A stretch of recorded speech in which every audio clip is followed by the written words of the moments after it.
WHW Monday. And now, let's go to the ring. And here's your co-host. Hey, it's Conrad Thompson. Hey, it's Conrad Thompson, and you're listening to What Happened to Win? With the voice of your childhood, Tony Schiavone. Tony, what's going on, man? How are you?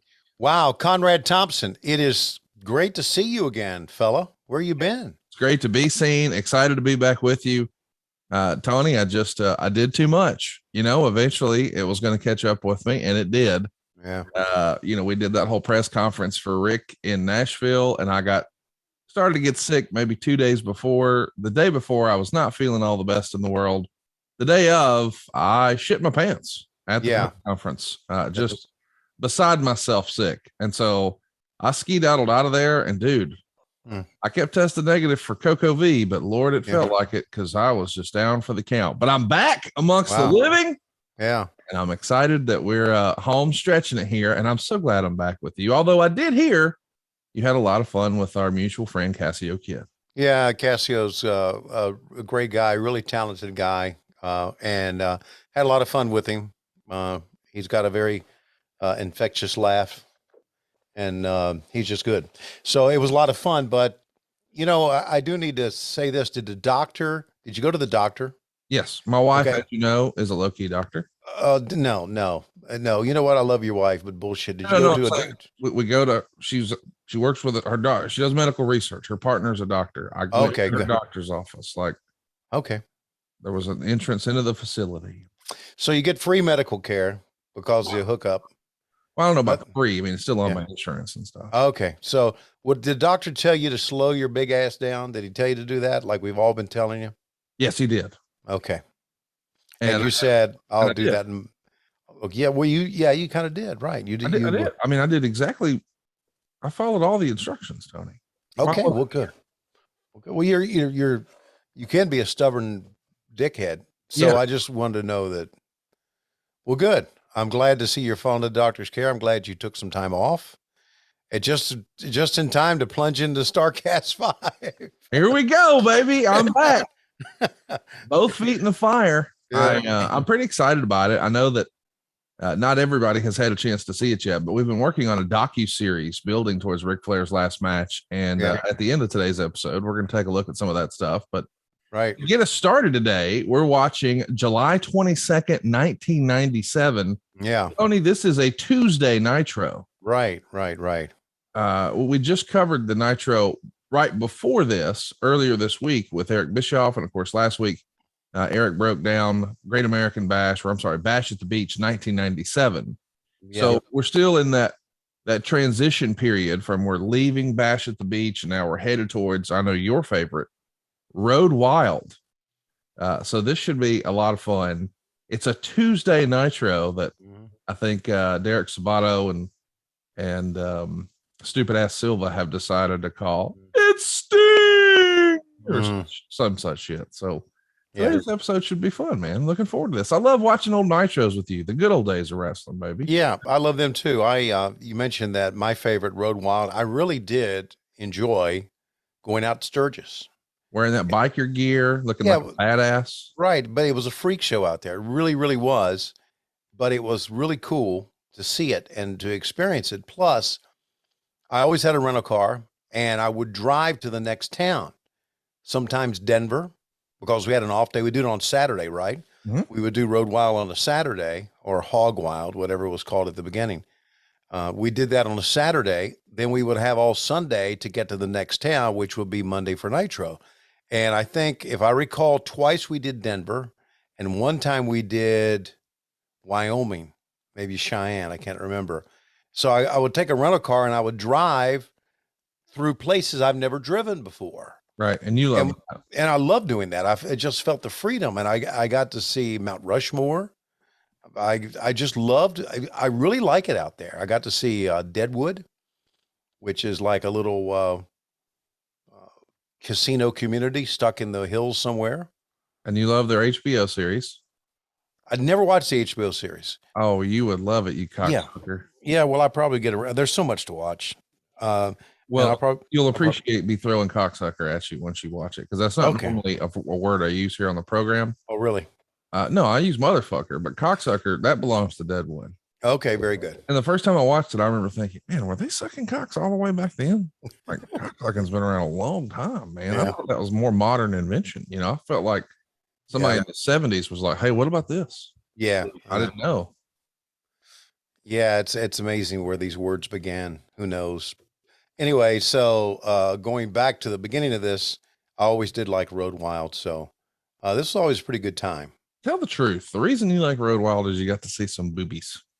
No, that's not the truth. I did get to see boobies, but that wasn't the reason I liked it. So you didn't want to see the boobies?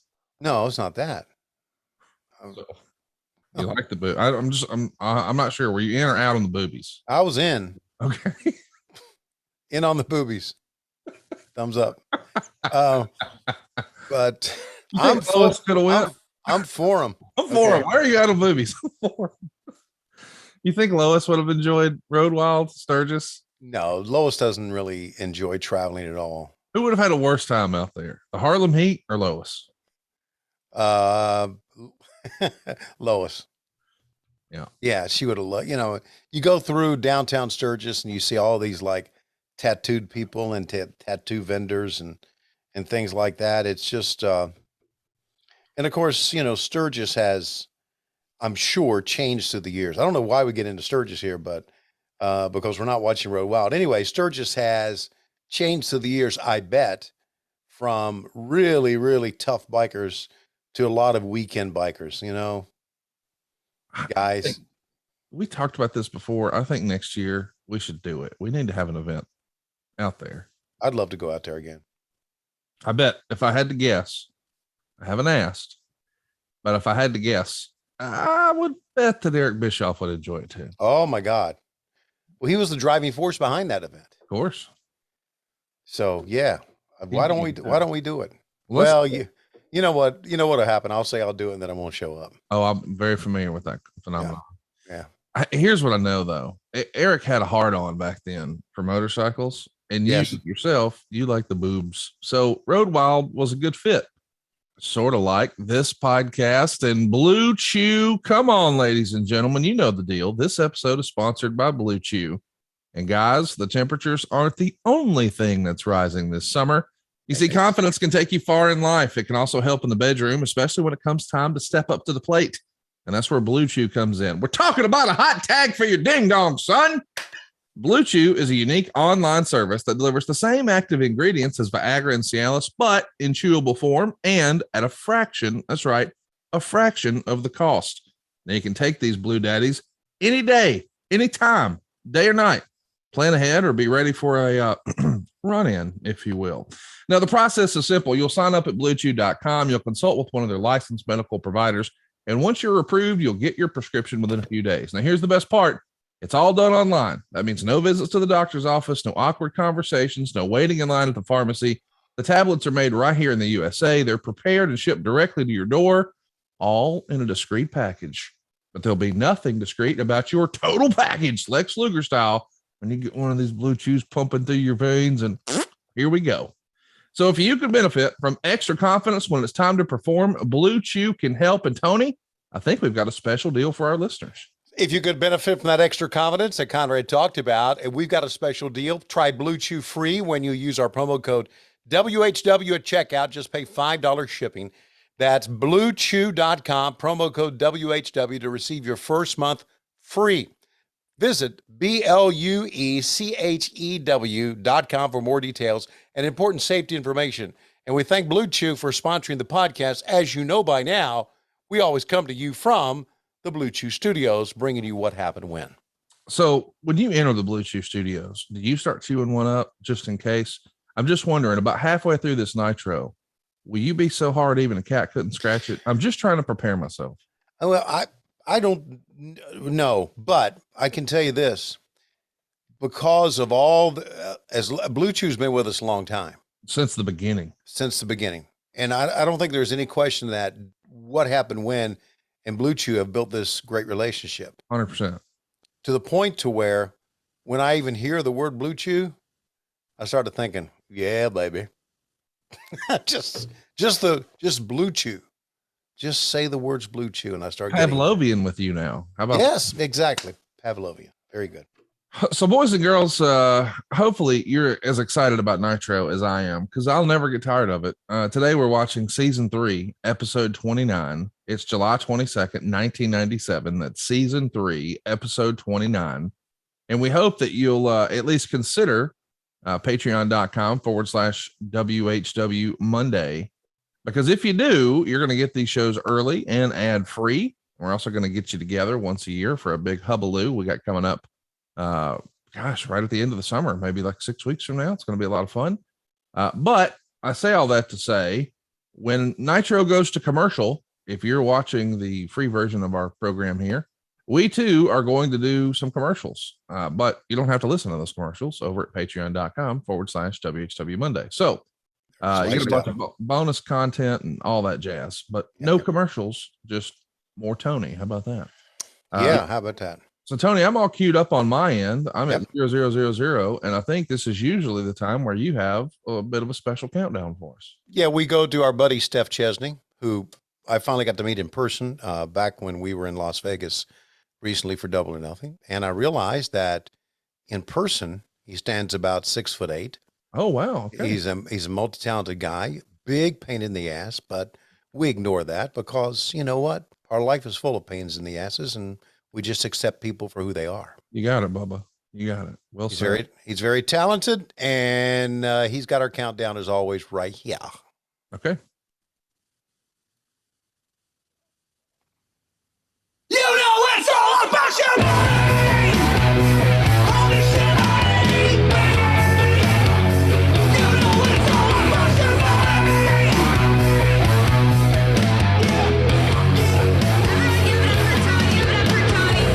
Let me tell you something, little skinny motherfucker.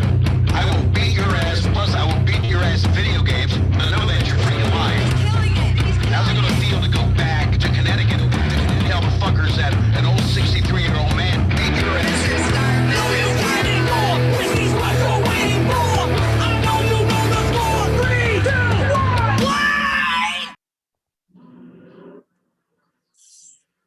I love this. Classic Nitro Open, baby.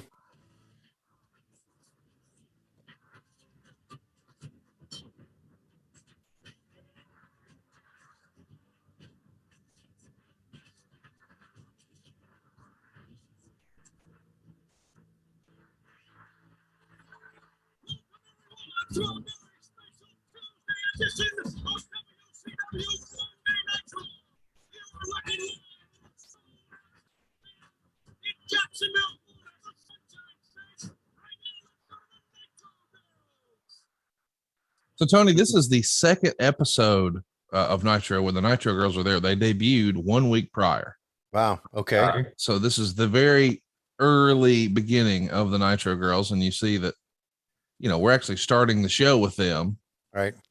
as opposed to a bunch of wrestling and using these guys as bumpers. But I guess we're still establishing them. You see Kimberly there in the middle. Yep. Wow. And there's my girl Spice over on the right. Yep. By the way, Spice was she was kind of the leader of the Nitro Girls. She was kind of the head choreographer. There's Che, Kimberly, and Fire was one of them. Fire was one of them. Wow, look at this crew. Look at Tony Schiavone refusing to button that. Oh, look, old Zabisco's doing the same thing. Not Mr. Tenay. Mr. Tenay is like, they wouldn't put buttons here if you weren't supposed to use them. I'll use them. Let's see what you're saying here. Here tonight on this program. Well, we saw Kurt Hennig debut at Bash at the Beach, and we also saw the total package. Lex Luger put Hogan, Rodman, and Savage up in the rack. Maybe tonight we'll find out if Hollywood Hogan will defend the world title against Luger.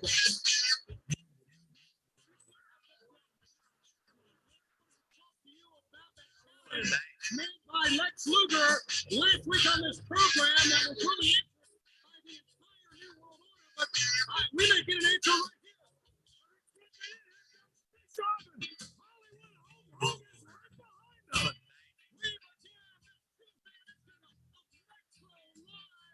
With the World Heavyweight Champion.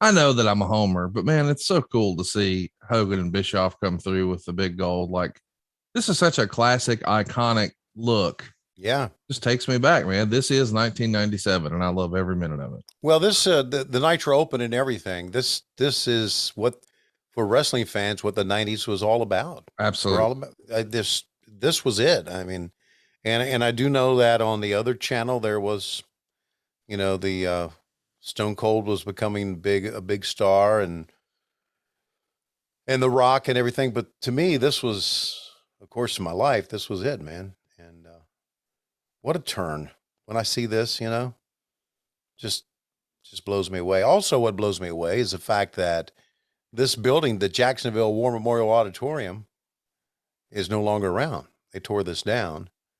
And this is basically kind of where, I think it's kind of where the parking lots are now. That's where AEW was launched, right there. Right, exactly, because you were there, and that's where AEW was launched, and the parking lots in that area. So the old Gator Bowl was always there. They redid the Gator Bowl and made this big place, and they have a new arena there now. They have a new baseball park. The whole place has changed in Jacksonville. But Jacksonville was always a great town for WCW. It was always a great town for Jim Crockett Promotions. Even prior to that, we always did business, very good business down there when they started going national. And when, of course, Jimmy bought Championship Wrestling from Florida. So here we go. You want to listen to E? Yeah, sure. That's the music. That's the music. Is he too much or what? Do we love him?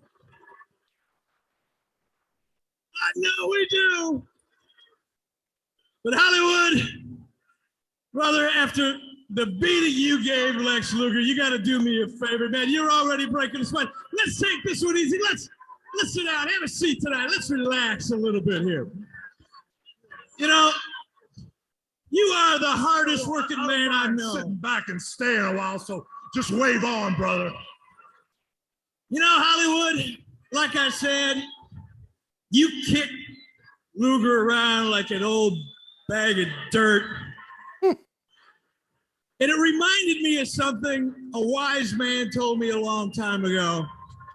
And that was, the more things change, the more they stay the same, because you, my friend, are still king of the hill. You know, brother, nothing's changed, man. Just the names have changed to protect the ones I've already beat. During the 80s, while these people out here have little kids running around, the reason they started watching wrestling, the reason most of those wrestlers back there are in this business, brah, is because me, I made it that way. And now, into the 90s, brother, Hollywood Hogan is the man that sets the pace for professional wrestling. Now, who's the man, brother? You are, Hollywood. And no, like I said, being part of the NWO for life is really special, man. And I want to put things in the proper order. Number one, K-Dog. We now have a member that will definitely put the icing on the cake for the NWO. And now, Rodman, of course, he's a great athlete. But the one thing that always stays the same is Hollywood Hogan is the man. And given that, my friends, all you NWOites, Lex Luger to me is just another name. Another man who wants what I got that can't lace my boots or live my life. Because when you're the number one man, you're used to everybody in the world shooting bullets at you. But guess what? Hollywood's bulletproof because I'm genuine. And Lexi, when you get in the ring with me, not only will you realize that I'm the better wrestler, that's why I'm the champ. I'm smarter than you, brother. I'm a lot smarter than you. I want you in the ring legal, face to face, not hiding behind some fake tag when you rack me. And when you do rack me, if you do, I will break your rack and then break you in half. And oh, by the way, Flexi, as a matter of formalities, yes, I do accept the challenge. Oh my. And kickstart yourself for Sturgis, brother, because the most precious thing in my life is on the line there. The NWO heavyweight title.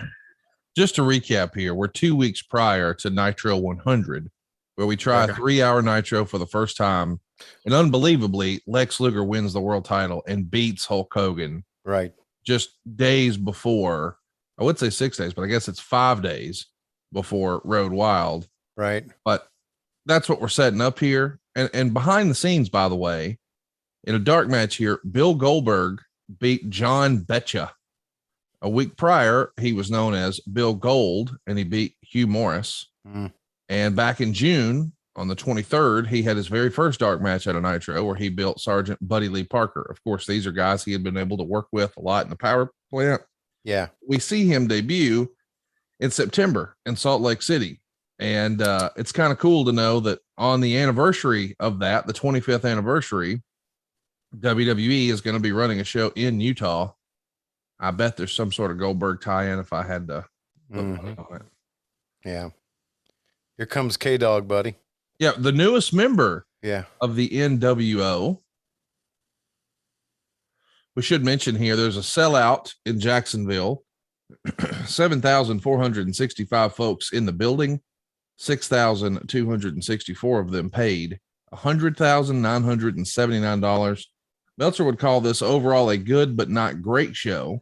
But we are going to see Mr. Regal and some TV title action. And by the way, there's lots of behind the scenes news going on, including WCW paying $100,000 to the estate of Jimi Hendrix for Hogan and Dennis Rodman to use Voodoo Child as their ring entrance music for the next 12 months. Wow. So there you go. 25 years ago. Hey, you want to play that song on TV? Give us $100,000. And they did, but boy, it added to the presentation, didn't it? Yeah, it added to the presentation, but that's a lot of money, even today's standards for music. It really is, because as you know, Tony's paying fees for using rights, and he's using. They got to be pretty hefty these days. Yeah, they are. So the guy we're seeing Conan beat here, and I think it's going to happen fairly quickly, is a trainee of Ultimo Dragons down in Mexico, but he's actually a transplant of Japanese. So he is Japanese, but he's a trainee of Ultimo Dragon in Mexico. This was my favorite version of Conan.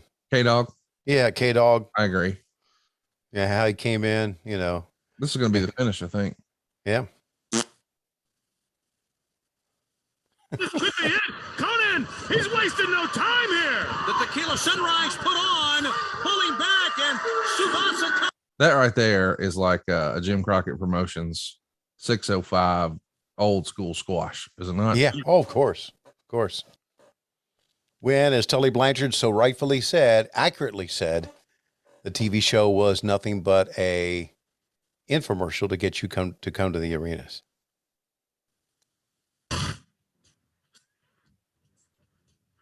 Tony, I'm hitting pause at 11:15. You know what that means? Nitro's going to commercial, and so will we, because we too are an infomercial. This time for Z-Biotics. This is something Tony and I really, really believe in. And of course, ahead of StarCast, we're going to make sure that we got some handy, if you know what I'm talking about. See, Z-Biotics is a pre-alcohol probiotic. It's the world's first genetically engineered probiotic. It was invented by PhD scientists to tackle those rough mornings after drinking. And here's how it works. When you drink, alcohol gets converted into a toxic byproduct in the gut. It's this byproduct, not dehydration, that's to blame for your rough feeling the next day. And Z-Biotics produces an enzyme to break down this byproduct, and it's designed to work like your liver, but in your gut where you really need it the most. So just remember to drink Z-Biotics before drinking alcohol, drink responsibly, and get a good night's sleep to feel your best tomorrow. And this is something I have to admit I was kind of skeptical about, because I thought, I don't need this. But buddy, I felt so different the next day. I'd grown accustomed to, a little bit of a rough start after that the night before. Not anymore, especially when the Nature Boy came to town a few weeks ago. I knew there was going to be a fair amount of drinking. So I made sure that I had Z-Biotics, and as instructed, I drank a bottle before any alcohol. I truly was still amazed how good I felt the next day. It makes such a difference. I'm still able to wake up early and tape these podcasts with Tony and still be sharp. I just tried it, maybe 3 months ago, 6 months ago, something like that for the first time. But now it's a regular part of my routine, especially if I know there's alcohol in my future. And there's going to be at the end of the month in Nashville. So I'm packing enough for me and some spares. And right now, I think we've got a special offer, right, Tom? We really do, Conrad. I want to say before we tell this special offer that I first tried Z-Biotics when I was in Las Vegas for Double or Nothing. They come in these great little vials, and I had a whole set of them, and I passed it around the table, me and a couple of friends, and we all took it. And I've never been much of a drinker, and the reason I have is because I've always felt bad the next day. Yeah, always. Didn't feel bad that next day at all.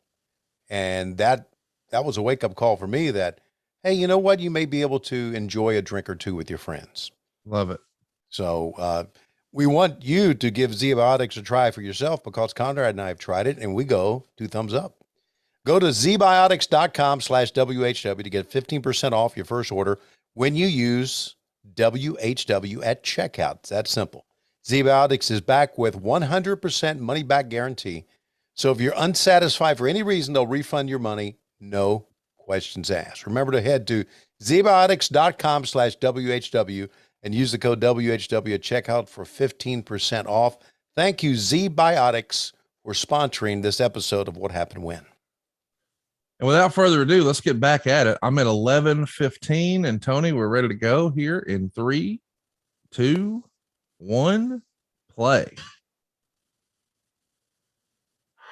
Welcome back live to WCW Monday Nitro Special Tuesday edition. All right. Nick is the referee for the next match. It is for the World Television Championship. Former champion, there you see him, the Ultimate Dragon, against the current champion, Lord Steven Regal. It's amazing to me that we skipped the entrance and all that. We're right back into it. I like it. We're jumping right into the action, but it's not something we saw all the time back then. No, I know you're right. But we did see a lot of Hogan starting out a show. Oh, yeah. With a long interview. But I think compared to some of the things they had done, that wasn't that long of an interview. I liked Hogan starting out. I didn't mind the whole NWO starting out when the NWO was first formed. Once I got the whole crew there and once they started to thin out or become, in my mind, weaker, then I thought it was kind of a waste of time. Yeah. But Regal and Ultimo Dragon is always going to give you something good. I feel like we should mention too, the network has launched a new William Regal podcast called Gentleman Villain. Have you had a chance to catch any of that yet? Yeah, I have. Isn't it remarkable just to hear him break down? The dude is a legit wrestling genius. Yes, he is. And to hear him break down his approach to wrestling and just the professionalism he brings to it.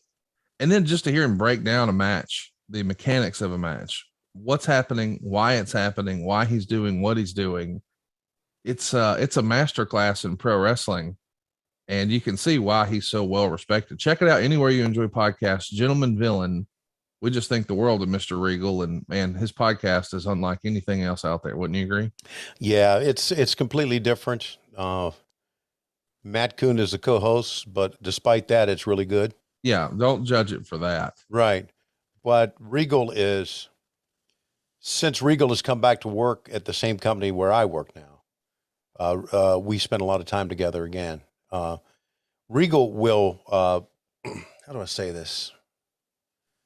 Will talk for a long fucking time. Yes. Long time. Yes. Like not knowing where to shut up. Yes. But it's good stuff when he's talking about wrestling. He loves great content. Yeah, he loves to talk about wrestling.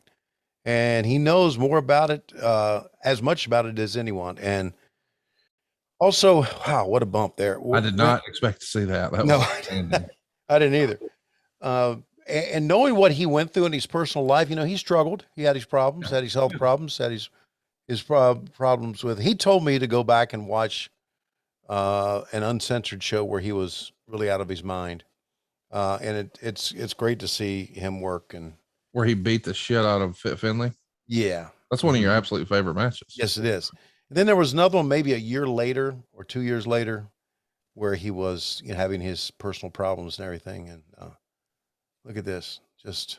that backward suplex, dude. It used to get all over me. Yeah. You're seeing some real innovative moves anytime Regal's in there, and for that matter, Dragon too. And the idea that we somehow saw almost like a power bomb sunset flip combination with Regal on the receiving end, that's not something you expected off the top rope, but there it was. Right.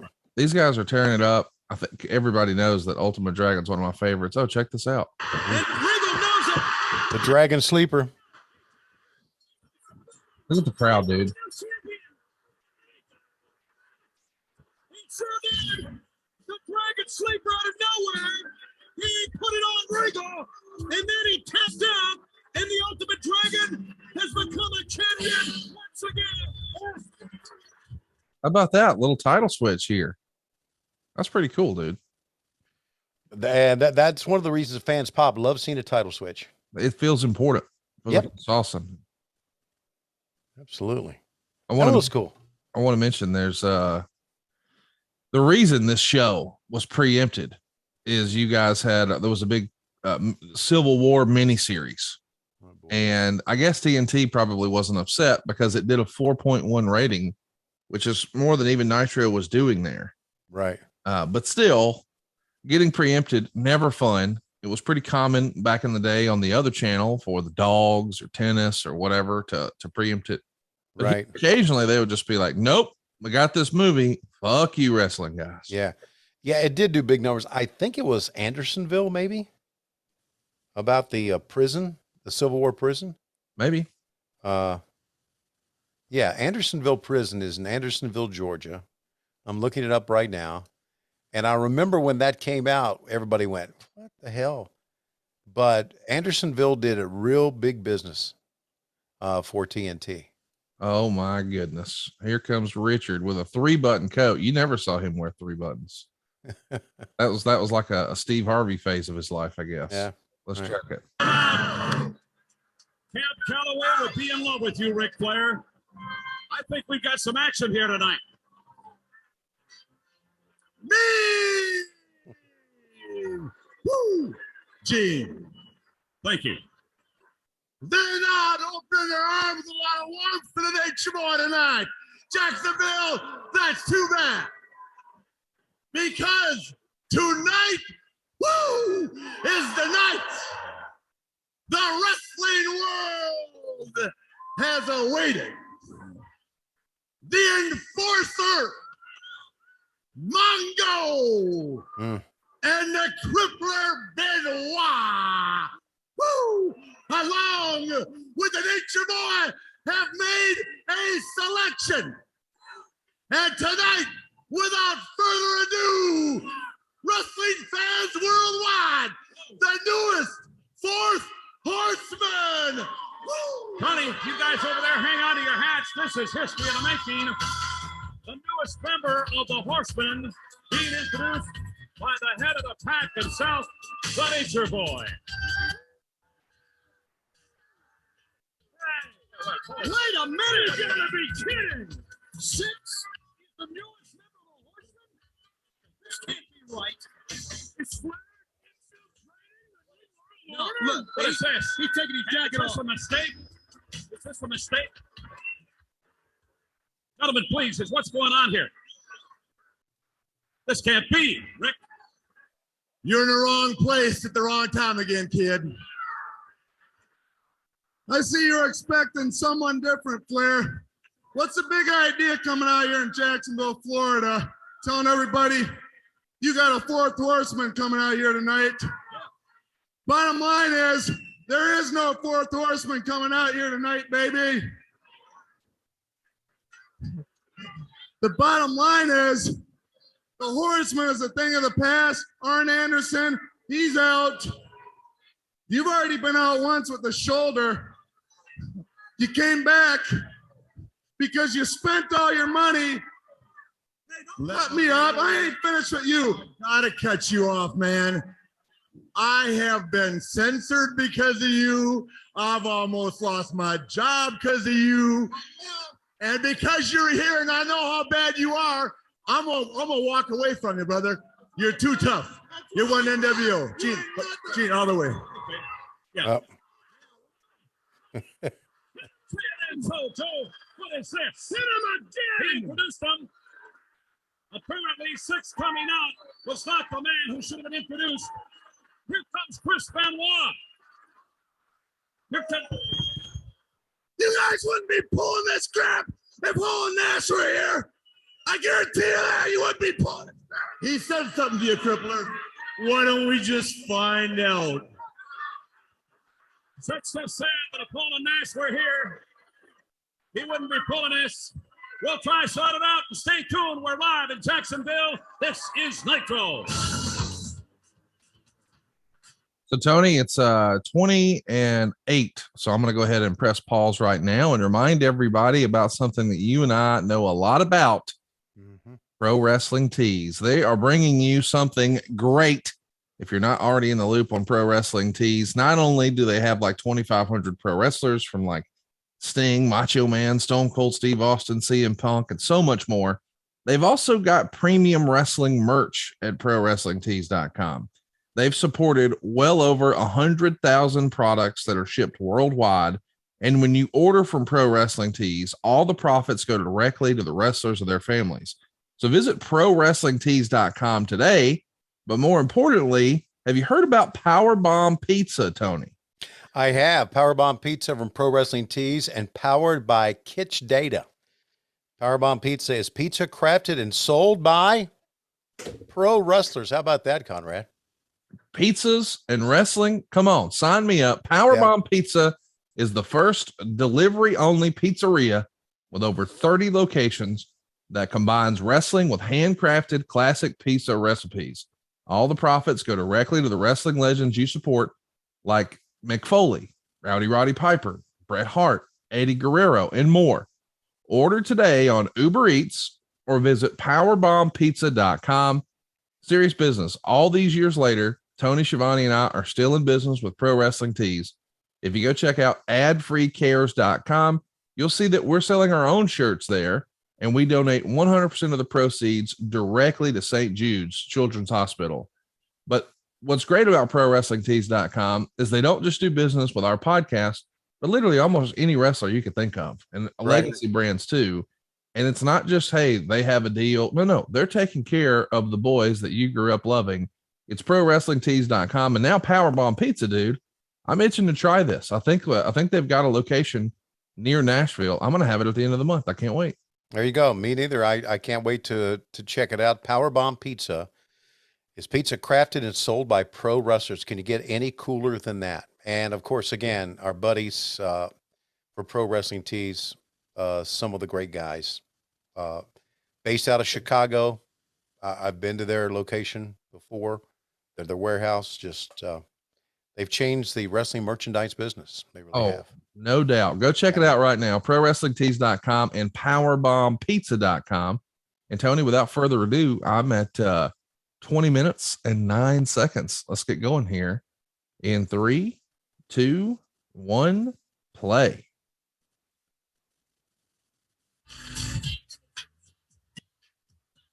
Love those Nitro girls. Make sure they get their screen time here today, Daddy. The one on the right, can't remember her name, but she and Zbyszko are good buddies. Zbyszko called her even on TV, that wonderful little angel. But the Nitro girls did not get along with Kimberly. Really? Yeah, they all thought that she couldn't dance. Okay. They all thought that she was just there because she was DDP's wife and she was beautiful. Well, and a lot of that is true. What's wrong with that? There's nothing wrong with that. But all the other ones were considered themselves, legit dancers. I see. So that's kind of where the heat came there. But hey, I thought Kimberly was fine. I love this Saturday night, these Saturday night graphics. They are iconic for the 90s. Never gets old for me either. Yeah, absolutely. So, and by the way, if anybody debates that Kimberly's fine, fuck them. She's never been nothing but. Nothing but fine. She always was a 10. I haven't seen her in many, many years, but I bet you she's aged well. She's still a 10 wherever she is. Yeah. Once a 10, always. Yeah. I mean, you're in good spot. Oh my gosh, look at this presentation. Let's track this. Find out who the tougher tag team would be. That sounds like a challenge to me, legend. How would you describe this look that we're seeing here? This is almost comic book like. Yeah. I could go with that. Yeah. It's outstanding, is it not? You don't like it? I think it's very unique. I mean, I'm into comic books. I'm into all this, this fantasy stuff. I mean, that as far as a guy reinventing himself, that's a cool look for Great Muta. Yeah. And of course, he's going to be taking on the Giant. Check this presentation out. For their involvement in the tag team. Always shoot him low. You gotta, right? Yeah. This is going to be a pretty cool finish too, I think. Hey, before he gets in the ring, my Mitchell Barnett over on adfreeshows.com wants to know, hey, Tony, let's play F, Marry, Kill, La Parka, El Dandy, Silver King. La Parka, Dandy, Silver King. Isn't Silver King dead? Let's pretend he's not. I don't think he is, but let's pretend he's not. He's dead. Yeah. Okay. Well, let's pretend it's 1997. Okay. So yes, he is dead. He died in 2019. Damn it. So F, El Dandy. Who are you to F with El Dandy? Well, okay. So you're F and El Dandy. This is not a, you're killing Silver King and you're going to marry La Parka and get hit with furniture. Yeah. Yeah. La Parka's dead too, I think. He's not dead. Yeah, he is. No, he's not. I promise he's not. Okay. There's a big rumor about him. I'll tell you off air. Okay. Big rumor about him. How about Muta with the NWO painted on his face? Looks cool, doesn't it? Yeah. You know what? I think we're obviously not going to rewind what we saw, but didn't Muta walk in without a name bar? Yes. To identify him? Yes. I wonder if that was by design or if that was just a classic Craig Leathers fuck up. I love every now and again you hear old grudges just come through the speaker here on the program. I'm glad to report that Craig Leathers will be at Ric Flair's last match. Not really. Well, not really. Oh, look at the mist in the eyes. He goes. Yeah. He's blinded. Right in the eyes of the Giant. Savage. So well done. Very quickly, the Giant threatens for the choke slam. Muta sprays the mist. Down he goes. The referee calls for the bell. It's interesting because I feel like we've seen mist before and it didn't cause a DQ. Right. But it did right here. Now the whole NWO runs in, and of course he just giants them, throws them all together. But what a cool little moment. I really enjoyed that. That was cool. That was very, very well done. Yeah. I like that a lot. Boy, he got the mist, didn't he? Yeah, he did. It's like he's turning into the Incredible Hulk all of a sudden. Oh my gosh. Look, Luger comes in to save him, but he's blinded. So he threatens the choke slam and then sits him down. Oh, sorry, Lex. Yeah, didn't realize it was you. I like that. Then they bring the trainer in. Yeah, what's Danny. the trainer gonna do? Bring some fucking water and a towel? Yeah, bring a towel in. That's why we got you on staff, pal. Yeah. Hey, so Yambag Jones wants to know, why didn't anybody ever teach the Giant a tope suicida? I really think it was the only thing missing from his arsenal.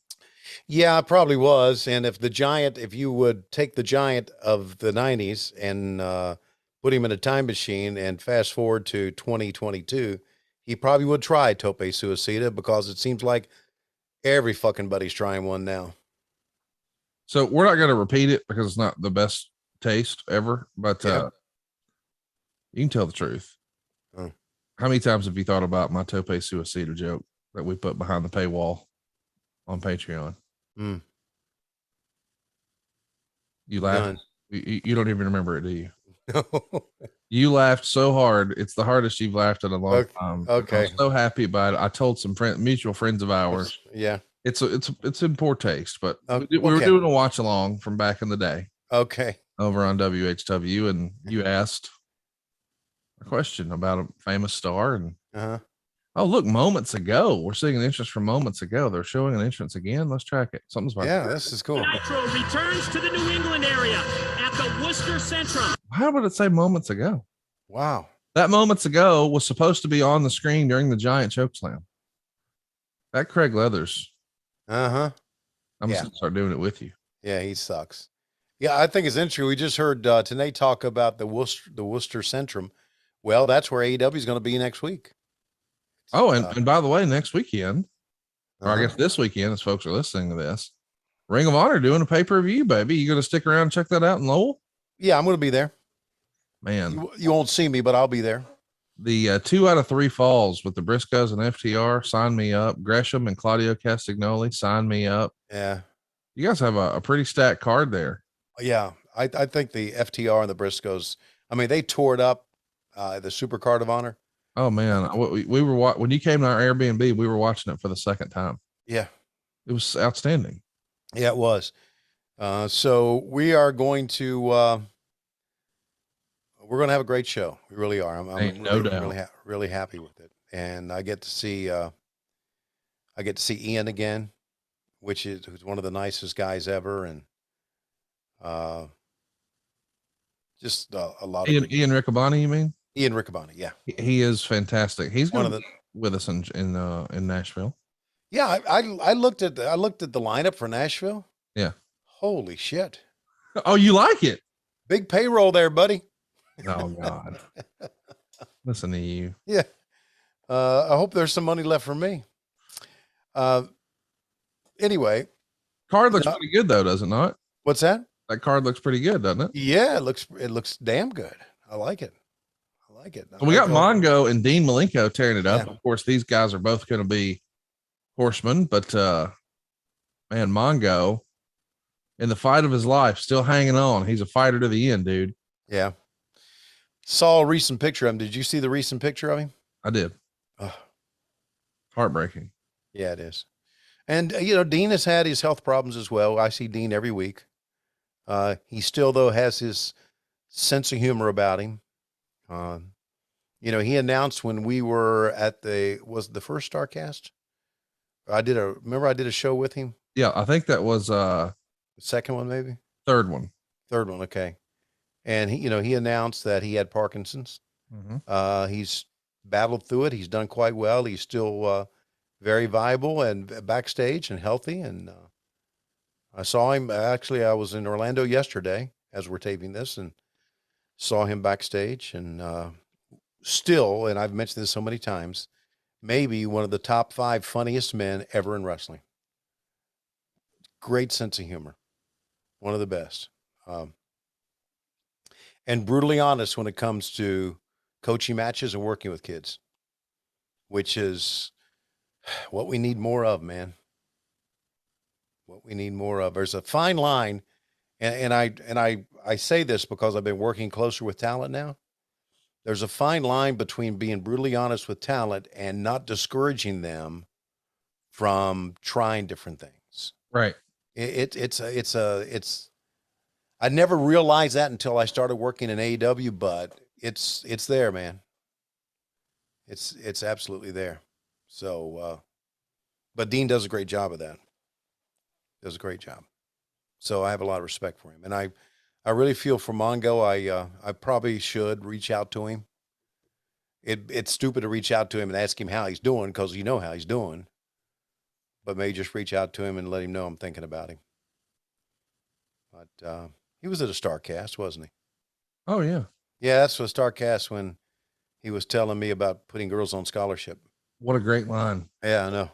I mean, just an all-time line. Yeah. I loved every minute of it. By the way, we got some more questions here. Brad Stanton wants to know who appreciated Regal more, management, fans, or performers? The Regal of the 90s? Yeah. Probably performers. Yeah. What about now? Now I think it's performers. Hmm. Yeah. Well, maybe fans. If you realize and remember the pop that he got when he first came out. What was that move right there? That thing? What would you call that? That would probably be called a Mongo improvisation. Oh, Jesus Christ. Look at this. Oh, God. White pants is heat. Everybody knows that. Yeah. White pants on Jeff Jarrett is white hot heat. Look at those jail stripes too. That checks out for him. Yeah. So I should put him in jail for attempted murder. Yeah.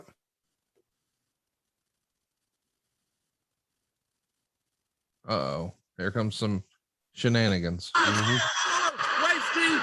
Wait a second. Michael gets kicked in the back of the head by Malenko. Dean Malenko, small.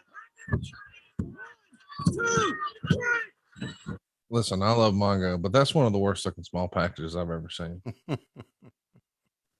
Matt Coon wasn't all wrong. Yeah.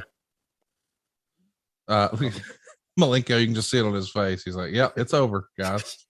Don't even raise my hand. Tony, yeah, I'm getting the fuck out of here.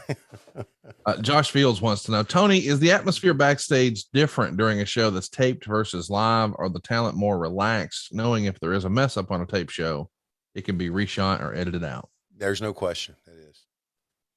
We, the backstage, when we do 2 hours of Dynamite followed by an hour of Rampage, it's pretty much the same.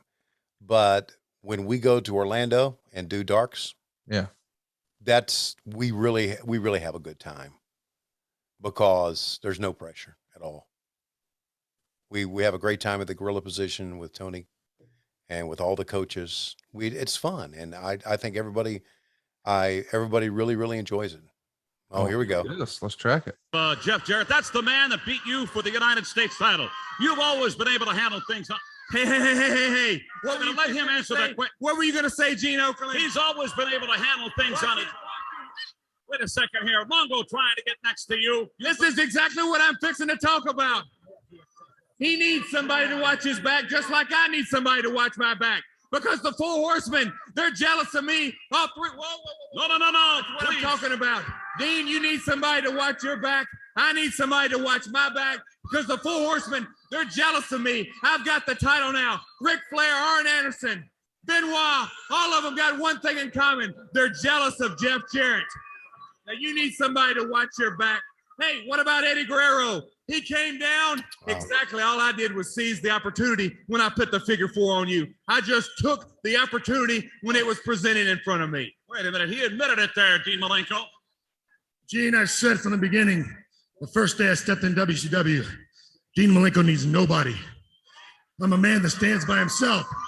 But I'm not stupid. I'm also smart enough to know there's strength in numbers. All right, Deborah. You know, Dean, I know talent when I see it. And just like I was when I got Jeff this belt, if you join us, we can go straight to the top. Because like I said, I only deal with winners. And anyway, the only problem is, though, you have to watch our backside. Because we all know that Mongo, he's a little bit crazy. I mean, that boy's got way too many cobwebs in that attic. What do you think? I don't know what to make of that, Dean Malenko, but apparently a little collaboration, or at least the possibility of that. Dean Malenko, I don't know if you can say yes to this man or not. Let's just say He said yes, Gene Okerlund. He don't try to pry it out of him because he wants to be around a winner, and that's exactly what I am. I'm the winner. I'm the one with the U.S. heavyweight title around my waist. I'm the one that I beat Ric Flair last week. I beat Benoit. I beat Benoit. Jarrett, you'll get my answer when I'm good and ready. Thank you very much, Jeff Jarrett, making an invitation, an overture, if you will, to the Iceman, Dean Malenko. Maybe those two would get together here at World Championship Wrestling. It's Well, as they're going to commercial here, Tony, I've got 35, 52, 53, 54, 55, 56, and I'm going to hit pause when we get to 36. And there we go. You know, they're taking a commercial, and we will too. Whenever I hear a promo like that, it makes me long for chilly sleep, because I could have still been in bed resting so wonderfully. But I changed my chilly sleep last night, Tony. You know, normally on the weekend, I turn my schedule off. So normally through the week, I warm up to wake up.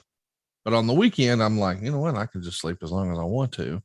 And so the result is yesterday I slept 9 hours. But last night, well, not so much, because I wanted to warm up to wake up to record with you. And the best part of waking up is knowing that Tony Schiavone is going to be smiling at me in just a few moments. All right. I don't know where I was going with that. Chili Sleep, boys and girls. It's changed my life. And I'm so glad that they're still advertising on our program because I get to brag about it every single week. This has been a real game changer for me. And let me explain. For years and years, I knew I needed to crank up that ceiling fan. If you live in the South, you have to have a ceiling fan in your bedroom. And I would crank down that AC. Well, here's the thing. That was a little bit of foolishness on my part. I don't need my laundry room to be cold. I didn't need my dining room to be cold. I didn't need my kitchen to be cold. I needed my bed to be cool. And now it is. It's my ideal sleep temperature. And we all know that little fairy tale we heard about as kids. You know, this bed's too soft and this bed's too hard, but this one's just right. Well, just right's different for everybody. My wife likes to sleep a little warmer than I do. She's got a chilly sleep on her side of the bed. We're at totally different temperatures. Hers is her ideal sleep temperature. Mine is mine. It's fantastic. I cannot recommend this enough. No more fighting over the covers. No more flipping your pillow. No more tossing and turning. Just deep REM sleep. I feel better than ever thanks to Chili Sleep. Head over to chilisleep.com/WHW to learn more and save 30% off the purchase of any new Cube or Uller sleep system. This offer is available exclusively for What Happened When listeners and only for a limited time. That's Chili, CHILI, sleep.com/WHW to take advantage of our exclusive discount and wake up feeling refreshed every day. And Tony, I am right at 36 minutes. So let's count us down here. Here we go. In 3, 2, 1, play.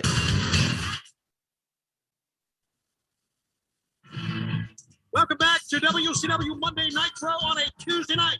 This Tuesday edition of Nitro Live from Jacksonville, Florida. This is a much anticipated matchup. It is brother against brother here.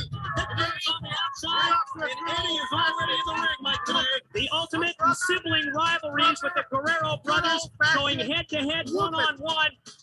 We've seen in recent weeks, Eddie Guerrero. I mean, I just always thought of Hector as being like the uncle of Eddie. And I realized that technically Eddie is Chavo's uncle, but hey, it is what it is. But I do find it fascinating that Chavo gets the entrance and Eddie's already in the ring instead of the opposite of that.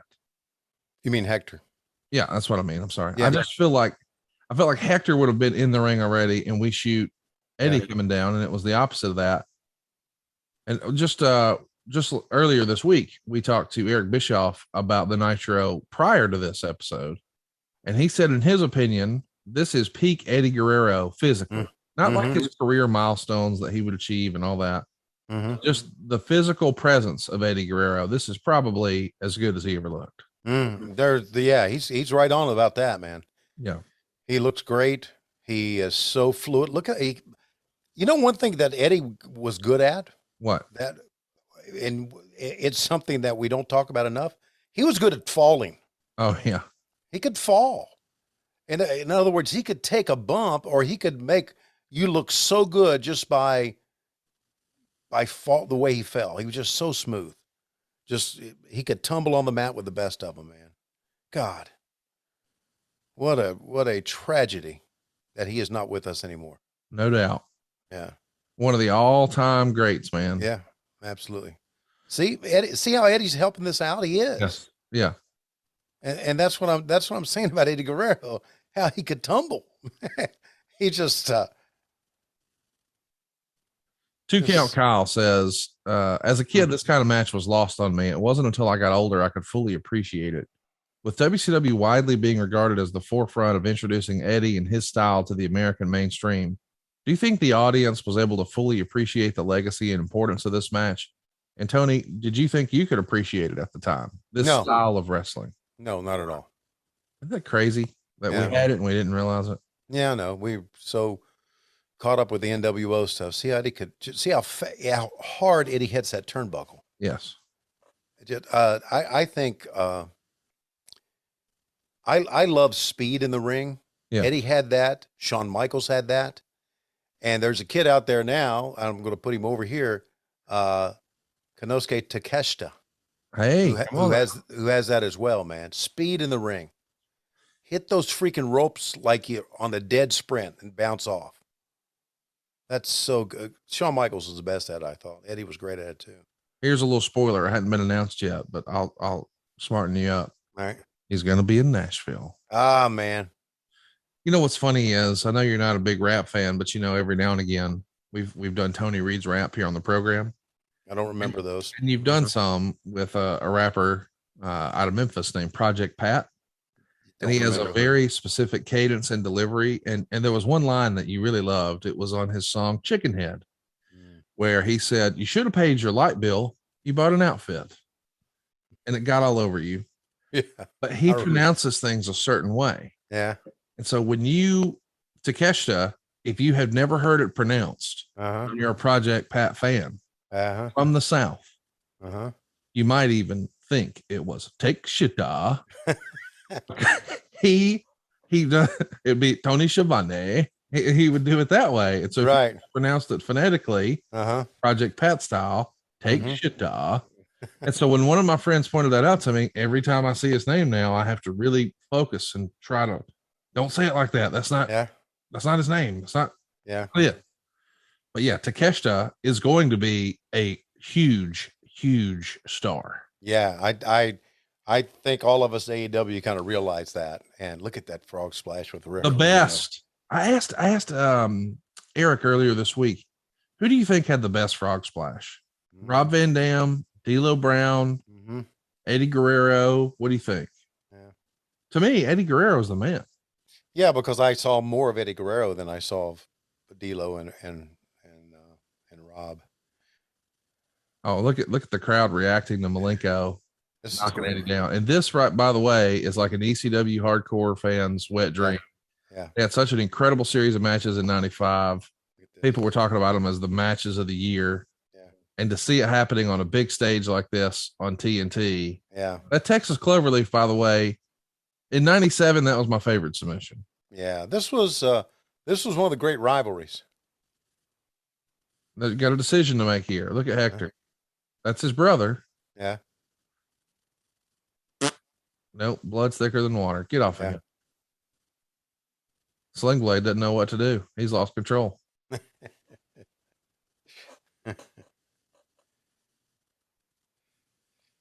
Little backdrop driver for his trouble.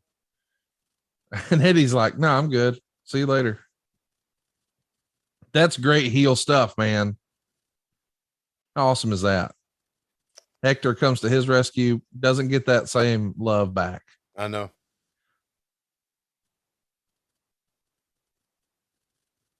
So they're going to commercial. We're hanging with you here. Probably clip that out. The Nitro girls are here. Tony, let's talk about business for a minute. All right. Let's talk about the growth of WCW from 1995 to 1996 to now 1997. All right. Your average attendance in 1995 was 2,008 fans. Okay. In 1996, it's 3,502 fans. That's house shows and TV tapings, right? Yes, sir. Everything. Okay. And in 1997, it's 5,317 fans. So let's talk about the dollars. Okay. Your average gate in 95, $20,668. In 1996, $40,801. So you double it. And then in 1997, $73,484. So year over year, you're seeing just phenomenal growth. And I think that's super cool to go back and look at. You could just see how, with the creation of Nitro and then the creation of the NWO, the business took off. And here he is, our figurehead commissioner, JJ Dillon, chopping it up with Mean Gene. Let's see what he's saying. Walk through airports and hotel lobbies. People ask me if you're my brother-in-law. That's not the case while I've got this job here. But Mr. James J. Dillon is my guest Saturday night on TBS. You promised us a very important announcement tonight. And as I understand, it involves Raven. Gene, the executive committee has been working very hard behind the scenes in an attempt to acquire some major talent acquisitions. And I'm very pleased and proud that tonight we're going to have a major official contract signing. Stevie Richards, what are you doing here? You are correct, Mr. Dillon. There is not only one announcement on tonight's Nitro, but there are two huge announcements on Nitro.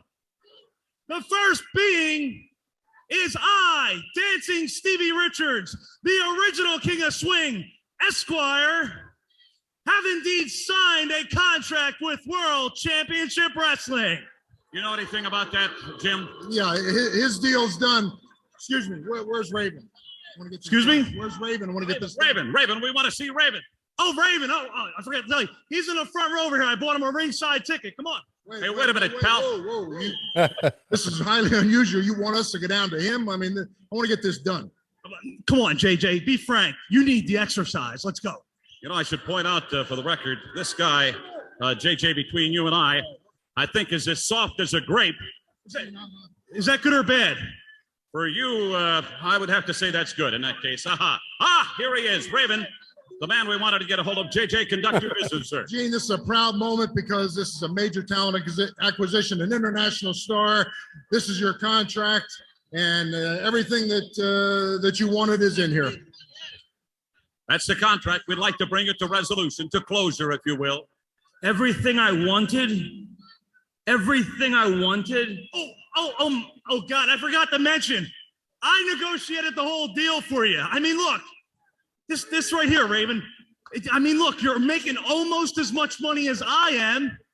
And oh, wait, they even gave you a full-size rental car with a cassette deck for those long trips. Apparently, he put the deal together for you. He's the next Jerry Maguire. Is there a problem? Are we going to get this thing signed? I'm anxious to get this over with. Well, he's putting it very delicately. I'd say sign it and let's get it out of the way, guys. The entire purpose of human existence is to kindle a light in the darkness of being. We are a nation of hollow, stuffed people, standing together, heads filled with straw, like wind in an empty street or rat's feet over broken glass in a dark and forgotten cellar. So it is written, so it shall come to pass. Hey, what a minute. He just... Quote the Raven, nevermore. What are you doing? What have you done? You just torn that contract up. Richards, you negotiated. Hey, oh no! I'm sorry. This isn't what I thought this was all about. I'm sorry. You don't have to apologize to me, James J. Dillon. My goodness. Richards, look what you've done. You made a mess of yourself. Oh, I mean well. This guy couldn't put two and two together. Now he's negotiating contracts for this guy. Tony, Bobby, gentlemen, back to you. What a bizarre. What a great segment. I don't know about you, but I thought it was super entertaining. Yes, man. I mean, the microphone in Stevie's face at the end. I mean, well, great line. And Scotty saying all that quote, the Raven Nevermore stuff. Yeah. Was wonderful. Yeah. And actually JJ's reaction was very good to all this. Like, what the fuck is he talking about type thing. So, yeah. And here comes Flexi Lexi, as Hulk Hogan called him. By the way, earlier in the week, we had a little Raven appearance on the Nitro that I was watching with Eric. And boy, Eric just did not fucking like that Raven character. Did you know that back then, that Eric was not high on that character? High on the Raven character? Yeah, he didn't like it. Which I thought, man, it's different. It's cool. It's interesting. It's not the same old shit. Yeah. A friend of the show, Clint from Hershey, it was his favorite character in wrestling. And boy, Eric just ain't with it. What say you? What, Raven? Yeah. Loved it. I did too. Absolutely love the character. I think it's okay if Eric's wrong every now and again. Yeah, you know what? Bosses can be wrong, and Eric made mistakes, and there's your boy, Flash Norton. You know, that's a guy you don't mess with. No. I'm sorry, but I'm always now going to think of Scott Norton going to North Korea. I knew you were going to say that. Isn't it something? It was a crazy episode, was it not? Crazy episode, and I didn't realize he was part of that, but I love what he said in that. I really did. And you don't fuck with Scott Norton, but even Scott Norton is smart enough to know you don't fuck with people in North Korea. No, you do not. No, you don't. Then, and I'm sure now as well. Hey, this is all the makings of. This is a big time bout right here. Yeah, it is. I was getting ready to say it has all the makings of a stiff bout. So Lex Luger and Scott Norton in the ring here. By the way, since we're talking about all this stuff, we should mention there's a little write-up in the Observer. Oh boy. Okay.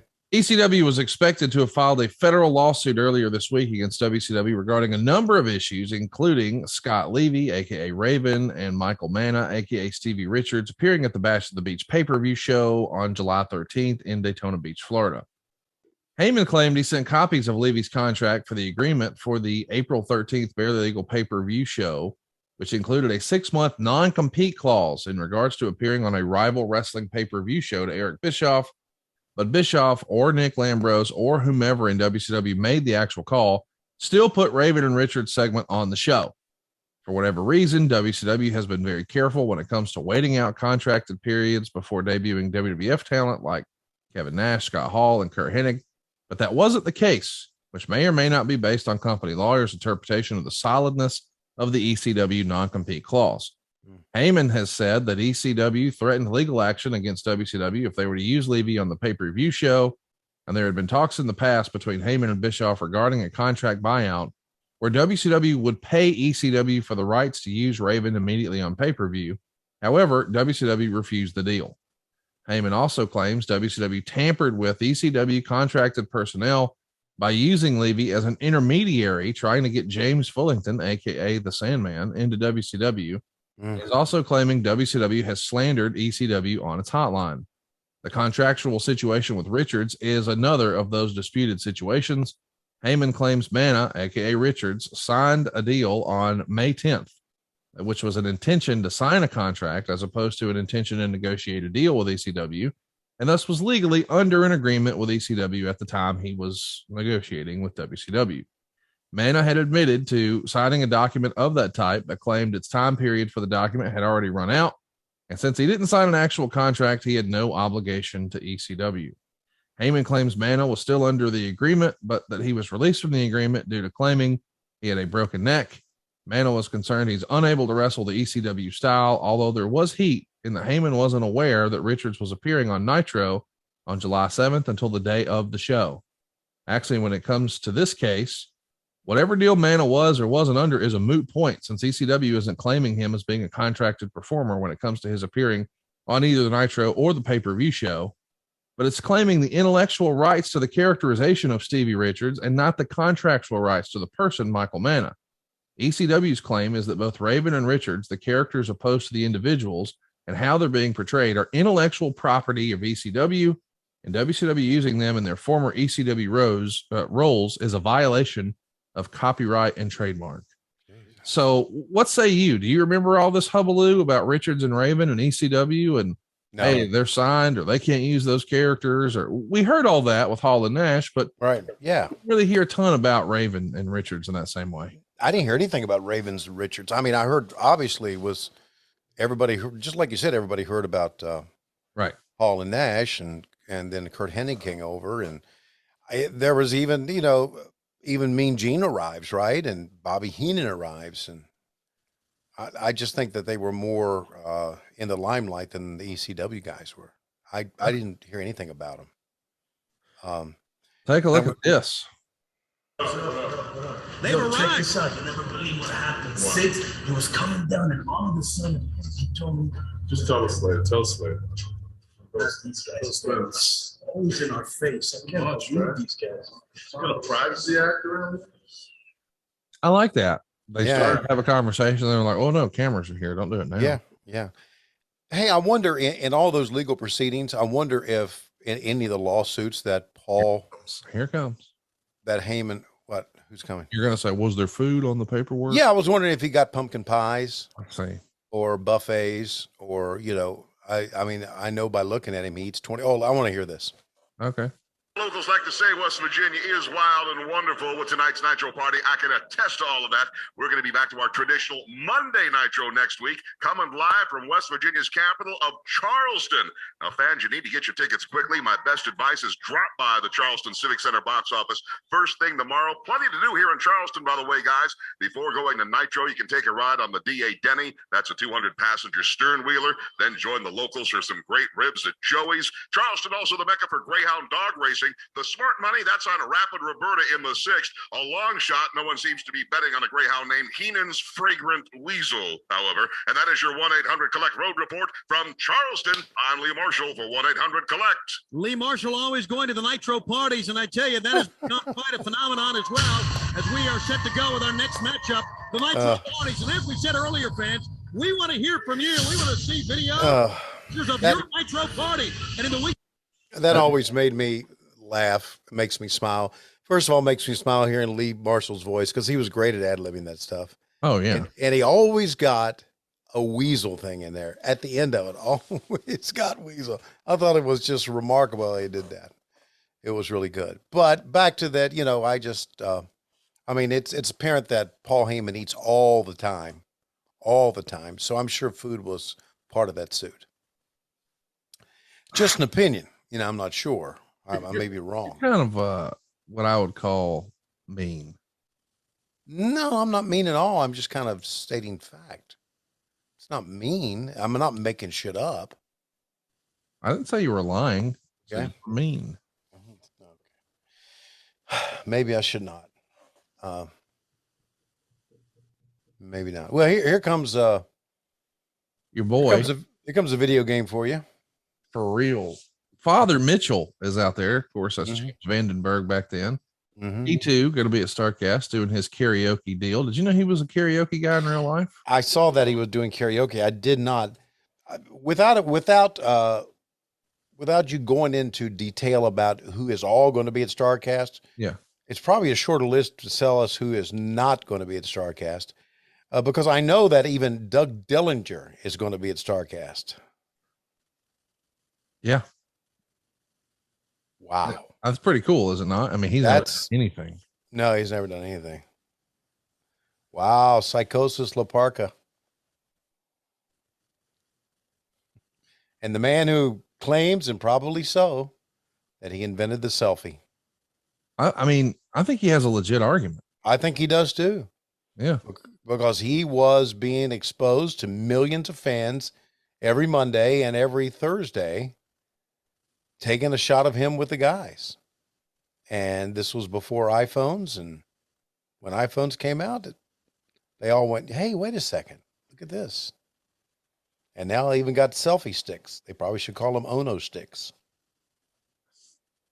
You know, I think an Ono stick is what James Vandenberg would use in the hotel rooms after. Yeah. So La Parka. And after he used it, he would go, oh no. Okay. So what was that again? Definitely. La Parka's definitely not dead. He's definitely alive. So is Psychosis. Oh my, we're backstage. Wait a minute. I heard Ric Flair talking to Kurt Hennig. We've been doing a lot of talking about Hennig. I would love to put wrestling back in wrestling, all right? I'm not going to walk off the ring and not be in control of the situation. So apparently it was Kurt Hennig that was supposed to walk out, but did not. Well, we had seen that Flair in past weeks had been trying to recruit Kurt Hennig to join the Four Horsemen, and on repeated occasions, Hennig had turned his back on Flair. Obviously, the Nature Boy does not want to be embarrassed again on Nitro. Well, so we're just a few weeks away from the famous Arn My Spot promo. This is like WCW 97, man, had some great stuff. Oh, yeah. Of course we did. I can't believe he thought La Parka was dead. Did you look it up online? I mean, I know he's not. I know for sure he's not. Now, I understand why you think that La Parka is dead, because in Mexico, there are multiple La Parkas. Right. So there was a La Parka who passed away in January of 2020. And that's not the real La Parka. That's L.A. Park. L.A. Park is the guy who played La Parka. So this is the same guy. The guy we're seeing is dead. The guy we're watching right now. No. The guy in the ring is alive.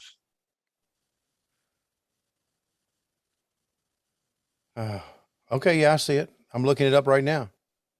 L.A. Park is the guy who was in WCW.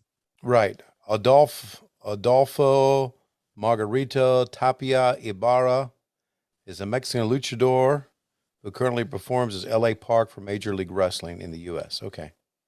56 years of age. Got it. Still very much alive. Okay. But I understand how that could be confusing because, as you know, once upon a time, Vince McMahon was like, fuck Razor, fuck Scott Hall and Kevin Nash. I own Razor and Diesel. Let's just get some other asshole out there to wear that shit. That's right. Well, they did that shit in Mexico, son. Yeah. And they had a second La Parka because this one was busy wrestling for WCW. So they're like, well, fuck that. We own that shit. We'll just make our own. So there was, while you guys had LA Park here, I mean, that is La Parka, but they created another one. Like, all right, you too busy to do the Mexico shows? Fine. Just make our own. There you go. And that's the that's the one that died, right? The second La Parka is the one that died. Is no longer with us. LA Park is still with us. Any truth to the rumor that he was eating with Paul Heyman and ate too much food? Well, that's probably another case because Paul would eat most of the food. I know that allegedly earlier this year, shit got real. Okay. Well, shit always gets real in wrestling from time to time. As the story goes, okay, at an MLW show, and I haven't talked to Court or anybody about this, but as the story goes, LA Park started firing real rounds. Like, fuck this. And yeah. Against whom? I think it was Fatu, Jacob Fatu. Okay. And Hammerstone too, like MLW. Right. Yeah. I mean, here's the thing too. I know LA Park is a grizzled veteran. Yeah, he sure is. I know he's a 56-year-old man who's been in wrestling his whole life. And right. I know he's billed at 220, but he ain't 220 and he's a big old boy. And I get that. Right. I don't reckon I'd be fucking with Jacob Fatu. Yeah. I'd at least think twice about it. I'd make sure I'd say to myself, self, are you sure this is what you want to do? Yeah, no, I'm with you on that. Wow. I'm not so sure about that. When did that get real? That happened in MLW? Wow. Yeah, earlier this year, like WrestleMania weekend. Okay, very cool. I just don't know that I'd have done that. I don't either, but you know what? I love hearing stories like that. I do. Wow, great move by. Whoa, man. And the referee not even there to count. So, where's El Dandy when you need him? He can't be far. You know? Psychosis had a great move, and now. Did you think El Dandy was dead? Because he's not. No. Silver King is dead, though. So. And my Tune in next week on Who All's Dead with Tony Schiavone. My career was up until 2017. I love how La Parka would do that little dance. Oh, God. I love me some L.A. Park. L.A. Park, who's alive, by the way. Very much alive. Yeah. Dude, the story I got to tell you off air that I heard this week, I was like, that can't be real. Okay. Remind me about that, L.A. Park. Okay. I don't want to, Anyway, we're back from commercial. And we're still going here. Look at the sea of people, man. Dude, in Jacksonville, too. It's a sold-out show in Jacksonville. Yeah. And look who it is. He's buff. He's the stuff. Oh, wait. Is this a tag thing? No, because Scott Norton already wrestled. Right. About the team name Vicious and Delicious. Yeah. I think it's a fun name. Come on. Yeah. Okay. I think you're looking for shit. Oh, you don't like that name? No, I like the name. I just think if you name every team, then, There's probably, these days they'd be trying to sell merch, but I don't remember there being any Vicious and Delicious merch. No, there should have been. Who would have bought it? Who knows? Probably Bagwell's family. You think Judy would have bought some? Yeah. She's dead, by the way. Oh, God. This is our new thing.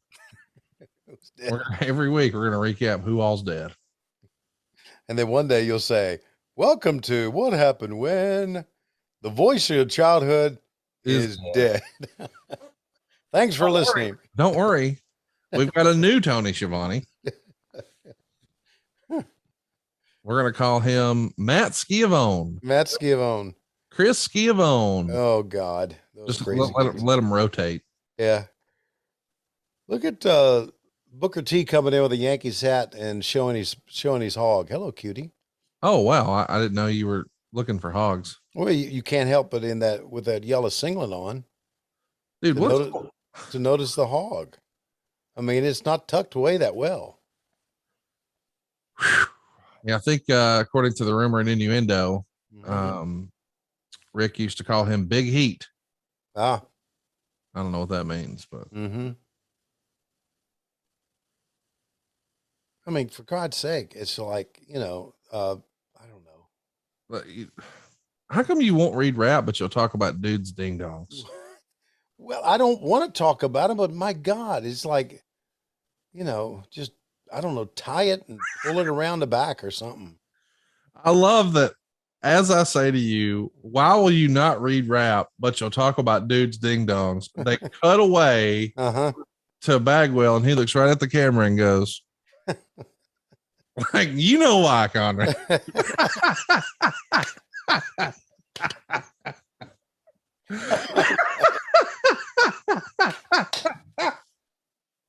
I will never get over the timing of that. Oh God. It was as if he was right here in the room with us. Like, come on, you know why. Not that there's anything wrong with that. No. Oh. So have I told you about Longhorn Steakhouse? No. Not the one that Chris Jericho left the AEW title in. Okay. But my local one here in Huntsville. Okay. I have discovered that a lady who used to work there in like 2005 still works there. So like when they first opened this dude up and I used to go for lunch and take some realtor friends or whatever, she's still there and she still remembered me. But now she sits at the bar, but I don't ever sit at the bar. Now I've started to sit at the bar because I realize I can sit down, get my lunch, and be out of there in like 30 minutes. Right. And you can get like a sirloin and a sweet potato and the whole deal. She's like, as soon as I come in, she starts punching it in. She knows, like, bang, bang, on the way. So I'm doing it this past week. I have my lovely wife join me because we're going to say, all right, we're going to, knock off early and go see this new Elvis movie, which we haven't seen yet. And pretty excited about that, blah, blah, blah.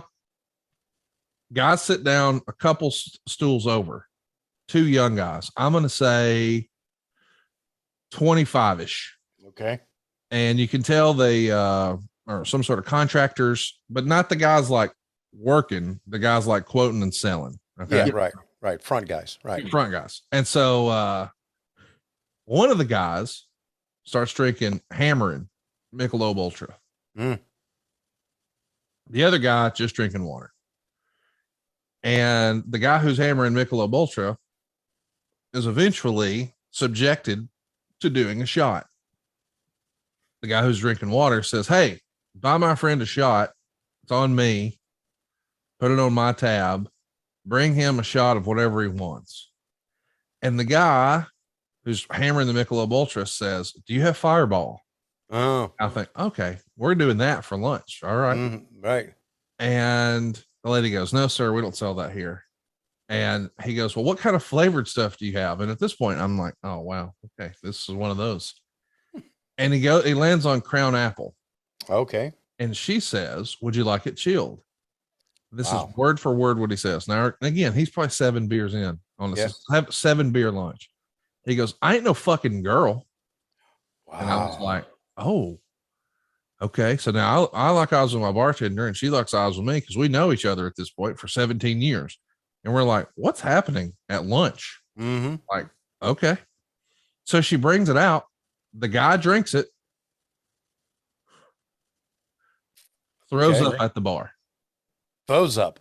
Can't get it down, makes this awful face, puts his hand over his mouth, acts like he's going to do it, and then liquid comes out. Oh. Gets all over his shirt. Oh. Now, it's not any food products. It's just whatever. It's just that shot just coming right back up. Wow. And lunch is ruined. He's coughing, hacking, tears rolling down his face. Takes a swig of that Michelob Ultra and then reaches in his pants pocket, pulls out a vape, coughs, and this guy comes from out of the kitchen. You can tell, but by the way he's walking, he's like the manager, like a kind of jacked up black dude. Yeah, walks over and goes, "Sir, this is a Longhorn Steakhouse." At that point, I laughed harder than I remember laughing in my adult life at that phrase. "Sir, this is a Longhorn Steakhouse." As if, hey, you can do that shit down at the Waffle House, but this is a Longhorn Steakhouse. We don't do this at the Longhorn Steakhouse. And it got all over me. And Megan and I, this entire weekend, have said, "Sir, this is a Longhorn Steakhouse." I caught my dog trying to sneak a shit in the dining room. And I said, "Megan." So she comes over. The dog is like trying to push that turd out. And I just yelled, "Sir, this is a Longhorn Steakhouse. We don't do that here." But I saw a guy pounding beers, motherfucking the waitress, ordering hot shots, vomiting them up, and vaping. "Sir, this is a Longhorn Steakhouse." It got all over me. It's a great line that we're going to be able to use for a long time. Forever and ever. Amen. Yeah, there's the Blockbuster. But I really think that obviously what he meant was this is a family restaurant. This is not the bar or a strip club and, all that. But the delivery, he grabbed him by the elbow. "Sir, this is a Longhorn Steakhouse." Did they toss him out? No, but he did tab out. Okay. His friend was like, "I think we're ready for the check." So you need one non-drinker who can keep it between the ditches for you. You should have it. And he was a good friend to him. That's good. But Lord, I want Fireball. All right, I'll take Crown Apple. Do you want a Shield? I ain't a fucking woman. Well, you regurgitated the shot immediately. So maybe. Yeah. Let's take a listen. You got a standing ovation and very well deserved. Pound for pound, in my estimation, this young man is as tough as they come in WCW. Ray, come on in. Ray, I know you've got some things to say, but before we get to that, you have been out of action now for 6 or 7 weeks.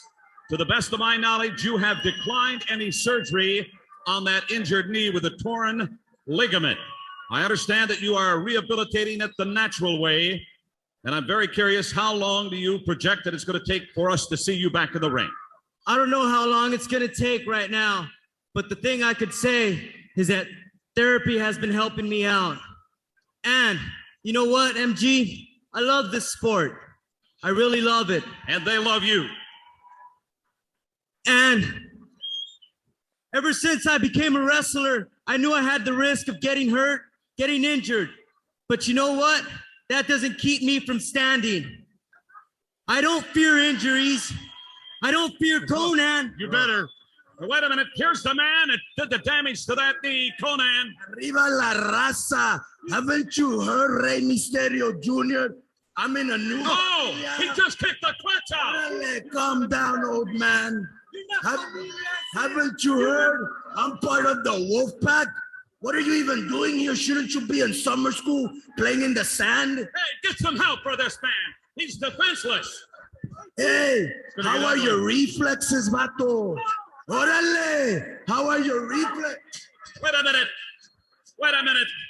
Here they come from Lucha Libre. Hey, Conan, you say you're familia? You say you're raza? You don't know nothing about family, ese? Huh? You don't know nothing. No sabes nada de raza. Orale, mi nueva familia is the NWO. You and these 4 refugees better have a good game plan because the Wolfpack's got my back. Arriba la raza! Apparently a challenge there. Rey Mysterio Jr., Conan coming out and taking those crutches out. I can't believe it. Just my last words. You're going to pay, man. You're going to pay. Thank you very much. We're going to have to cut it at this point. This is Psycho. We're in Jacksonville. Don't go away. Hey, dude, that was a fun segment right there. Yeah, I love when he called them these 4 refugees. That was a great line. Great line. He was good at that, man. That was a great character for him. Conan, K-Dog. Well, K-Dog. Incredible job there. And how about this? Mysterio held his own. That was good stuff. Yeah, that was. But no, I'm with you. I think Conan, by and large, is underappreciated by the American. And now, speaking of Subway, who's underappreciated. What a talented wrestler, but what an awful fucking presentation of this gimmick. Yeah. I mean, if you're looking for a guy who can stretch you and whip your ass and a real life badass and great wrestler and all that jazz, he checks every box. But this VK Wall Street presentation, where I just have a cut off t-shirt that has a Ghostbuster logo around WCW, nah. Yeah. But Yeah, hey, it no, serves a you're right. purpose because we got to have a big debut here. And I think, might be wrong, but I think this is Kurt's first match on WCW TV. Of course, he debuted at Bash at the Beach, but I think this is his first time wrestling on Nitro. And man, you guys had high hopes for the former Mr. Perfect here, did you not? Oh, man. And why shouldn't we? Yeah. I mean, he's top 10 performer of all time. No, I mean, a lot of people have him on their Mount Rushmore. And yeah, at this point, though, he's not quite the Mr. Perfect of old. No. Age catches up with everyone. But it's still, you know, as we've learned, we don't have the Sting of old on AEW this week, but the Sting we have now is pretty fucking cool. Pretty badass. And it's okay if it's different, right? Yeah, you're damn right. It's okay if it's different. Yeah. I like how we're using him. You know, he doesn't wrestle. Yeah. Doesn't wrestle every day, but when he goes out and does something, I get on him every time. He says, "I'm doing that for you." You know that. I said, "Please stop." This is the crazy shit he's been doing. But I say, "Please stop" to him because I know he's not, and I'm just trying to be funny with him. Oh, there's a fight in the stands. No, it's not a fight. No, it's DDP. He's running through. Okay, I thought. And it's going to be fun too. Let's track it. Yeah. And he's in the ring. Kurt Hennig has his back turned. And they're going at it. Dallas has Hennig reeling. Well, this will even the score. Hennig turned on Page and Bash at the Beach. What Hennig's got to do right now is stay away from that diamond cutter. Either put the boots to him or get out of there. That's what he's doing here, Brain. Hennig. The DDP. The fans are chanting the letters. DDP. And he's still sporting those bad lips. It sure is. Hennig with the knee left.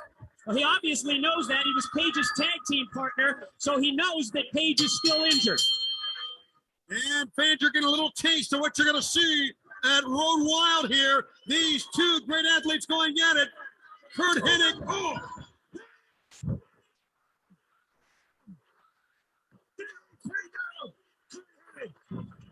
The diamond cutter's on. Security is out.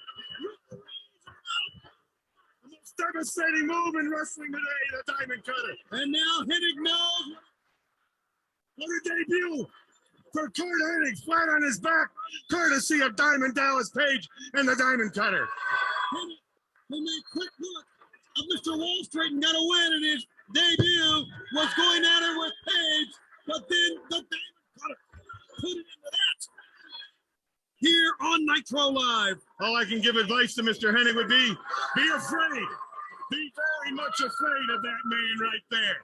DDP. Nice little segment for DDP. You can tell he's really starting to get over with this crowd. Yeah. This feud with Randy Savage has kicked it up a notch. Is it just me or are they taking commercials like rapid fire here? Yeah, it seems like there's more commercials than it should be. Here's the deal. Here's one.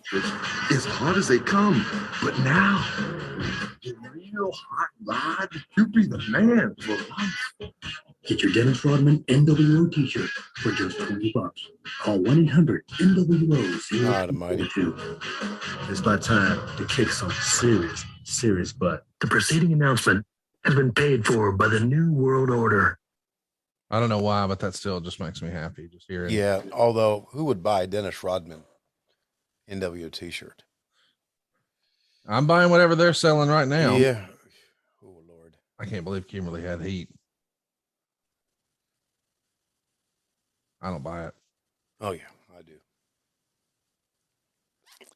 You just, wow. God, I loved Spice. I did, man. I don't know why, but that tickles me. I just loved her. She and I were such good buddies. I think as a kid, I was a big fan of Fire. Yeah. Oh yeah, she was hot too, but Spice just had the personality, the smile, just Melissa. She's from Pensacola, Florida. Just looked her up. Yeah, Fire. She lived in Atlanta. Fire is? Yep. Okay. Her father was a Cobb County commissioner. Really? Back when, I don't know if you remember this or not, but back in the era, mid-90s, when Atlanta had the Olympics. Yes, 1996. Kurt Angle Right. remembers those pretty well. Right. They were going to have some of the Olympic events in Cobb County. But Cobb County had passed this this resolution saying that Cobb counties were for families and not for, well, it was just a very unpopular thing. And it was seen as a couple of groups as being against gays and being against. Okay. It was. I didn't know that. So Atlanta was talking, there was discussions by the Olympic Committee because of this family resolution by Cobb County to pull the Olympic events out of Cobb County. Wow. And Cobb County, Fire's father, who was in charge of the Cobb County Commission at that time, did a preemptive strike. It told the Olympic Committee it did not want the Olympics in Cobb County, which I thought was pretty cool. Before the Olympic Committee could cancel Cobb canceled the Olympics. And it was all over homosexuality? Yeah. That's fucking. It was seen to be over homosexuality. And I think her real name was Terry Byrne, Byrne. You got it? Yeah. And her dad was one of the big wigs in Cobb County. He was the head of it. What was his first name? Byrne. Oh man, I don't know. We'll have to look it up as we go. I'll look it up right now. I had no idea. Yeah. I didn't know there was a controversy about that though. You know, Sure was. It wasn't my local community, so I wasn't keeping up with that. But that, in hindsight, boy, that just seems like some dumb shit, does it not? Yeah. It seems like dumb shit. Isn't it crazy how when people don't understand something, they get scared of it and then just shit on it? Like, yeah, everything's not for you. You don't have to feel threatened by, you know what I mean? Like, yeah. Now, I may be wrong about her. It just gets all over me. Like, who gives a shit? I know. You're gay. Nobody cares. Fuck off. His name was Bill Byrne. Let them do their thing. What's the matter? What does it have to do with the Olympics? Like the whole. Yeah, God, I know. Bill Byrne served as chairman of the Cobb County Board of Commissioners from 1992 to 2000. Okay. And he was the guy. Yeah. I understand he's probably trying to do what he thinks his people want him to do, but what were they concerned was going to happen? What, Cobb County or the Olympics? The citizens of Cobb County, like they thought, if a gay person comes in, they're going to make us all gay. Like what? Yeah, I don't know what the resolution was. I got it on me. Oh no! Like, yeah. What the fuck is wrong with you? Yeah, not a real thing. I know, it's crazy. I grew up with a gay uncle though, so I just never had that. You know, yeah. Like, so who cares? Yeah, you know.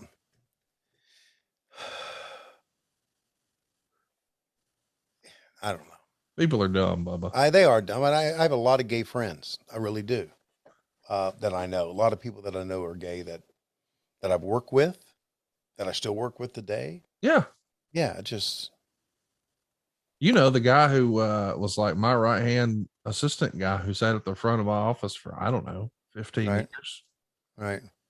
Like nobody cares, man. Like, yeah. That's just such a weird thing to get up in arms about, but it is very 1990s in the South, I suppose. Yeah. We don't understand it, so we hate it. Yeah. Okay. All right. The New York Times. Here we go. The New York Times did a thing. Almost a year after the commissioners in suburban Cobb County gained national attention by passing a resolution condemning homosexuality, A daughter of the commissioner's chairman announced today that she was a lesbian and called for the county to rescind the resolution. Sharon Byrne, 24-year-old, one of 3 daughters of Bill Byrne, and the other one was Terry. Wow. Yeah. So they passed condemned homosexuality in Cobb County. And before the Olympics could pull out, Cobb County says we don't want the Olympics. It's amazing. Yeah, it is. I don't think I knew anything about this story. Thank you for sharing it with me. Yeah. And what a match we've got in the ring right now. We've got Ric Flair tagging with Chris Benoit to take on Kevin Nash and Scott Hall for the tag titles. Mm-hmm.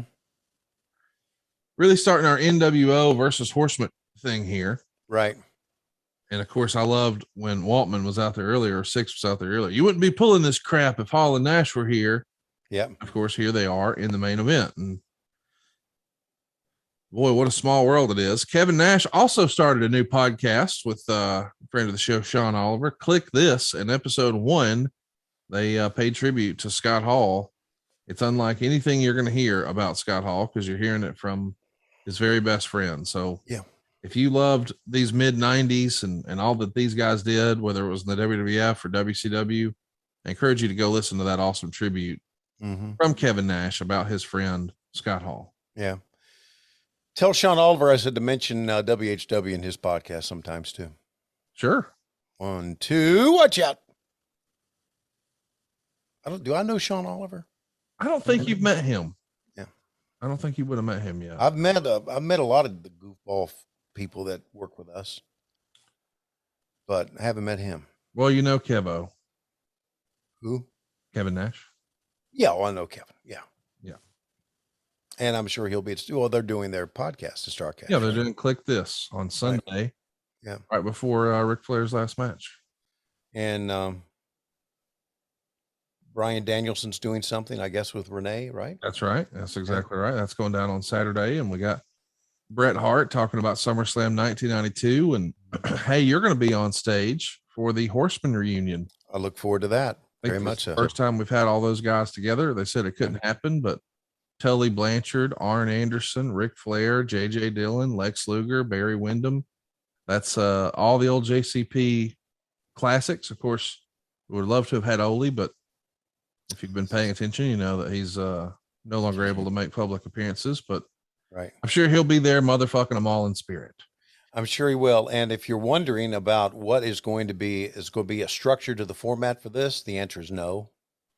We're just going to get up there and bullshit. I can tell you that and have a good time at it. Well, we have some research. We have some notes. I want you to be prepared. But as you know, yeah, when Ric Flair and Arn Anderson get a mic, it's just, here we go.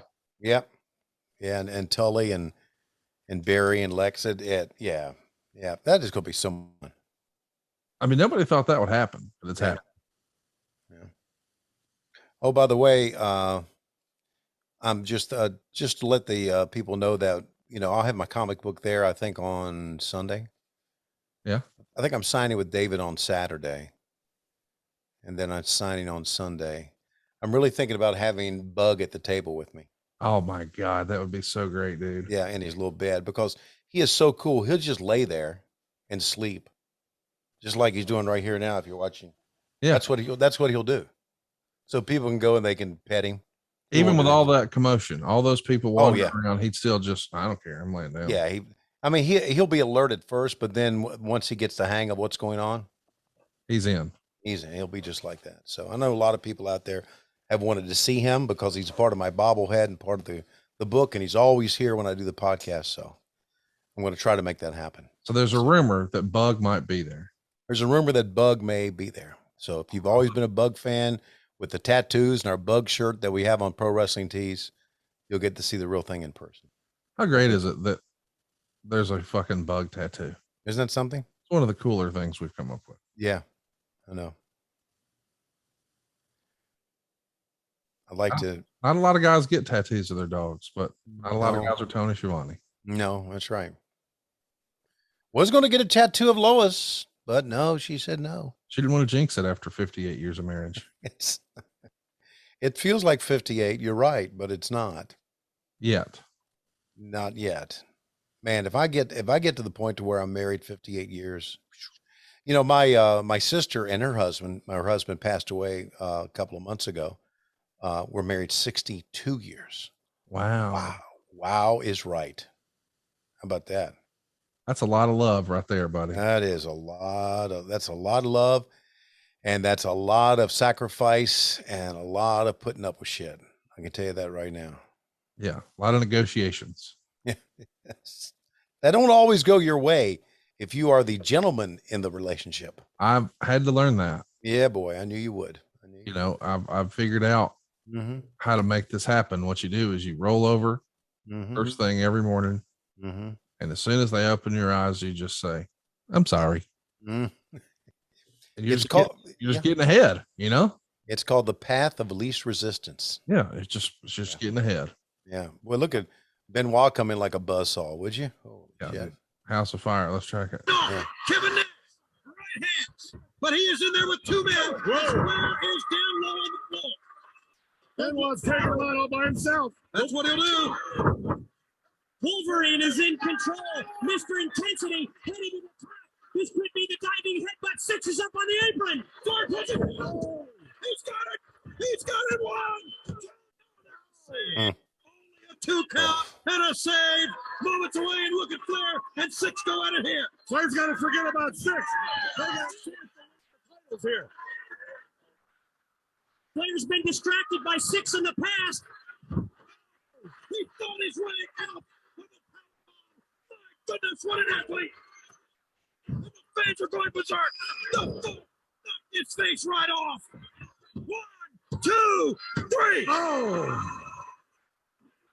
Holy Moses! What a valiant effort by the Canadian crippler. They had the crowd super hot, and it was kind of an anticlimactic finish where it was just a boot. I think people wanted to see the jackknife or something.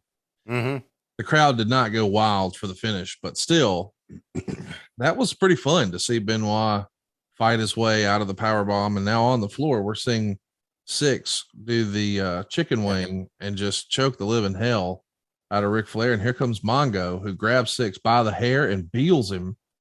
Now here comes Scott Hall. I like this. We're sort of drawing a line in the sand with the NWO and the Horsemen. Yeah. Planting the seeds for what's to come. This is good stuff, man. This was a good TV show. Steiner's out. Uh-oh. I hate to say this, but Flair. Just to remind everybody, hey, it's not just Horsemen versus NWO. It's WCW versus NWO. Yeah. And that's how we go off the air. That was a good show, man. That was a good show. You know, the old beginning of the NWO and versus the Horsemen, or versus, let's say, versus WCW was really good at the beginning. Yeah. Really good. So, Tony, for a little bonus action, a little overtime, if you will. Okay. All right. I want to have you pull up Ric Flair's lastmatch.com. Okay. So let me know when you're there at Ric Flair's lastmatch.com. At Ric Flair's, and that would be FLAIRS.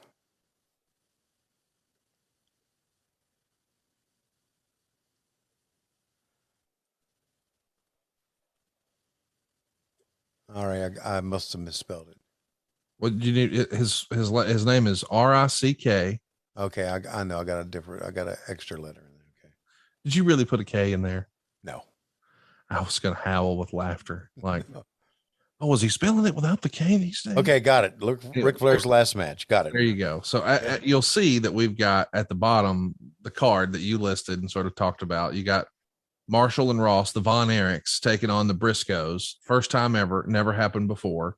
Yeah. Clark Connors, a guy you've become familiar with, who had a show-stealing performance a couple of times with AEW, going to be taking on Ren Narita in our New Japan match. Killer Cross is going to have Scarlett Bordeaux in his corner as he takes on Harry Smith. We used to know them as Davey Boy Smith Jr. They've only faced one other time. It was for Bloodsport. Harry won that. This is a different presentation, though. Josh Barnett's Bloodsport, man, it was a grappling match. They took the ropes down. It wasn't a traditional wrestling match. Killer Cross is looking to get his win back there. A three-way dance for the Impact Women's title, including Rachel Ellering. That's a name familiar with JCP fans. Yep. The Impact World title will be on the line when Josh Alexander defends it against the former MLW champion, the longest reigning MLW champion in history, Jacob Fatu. They are going to steal the show in that AAA match. Meltzer called these guys in a 5-way at Triple Mania, a match of the year candidate. It's Ray Phoenix, who most people believe is one of the best wrestlers in the world, in there with Taurus, Laredo Kid, and Bandito.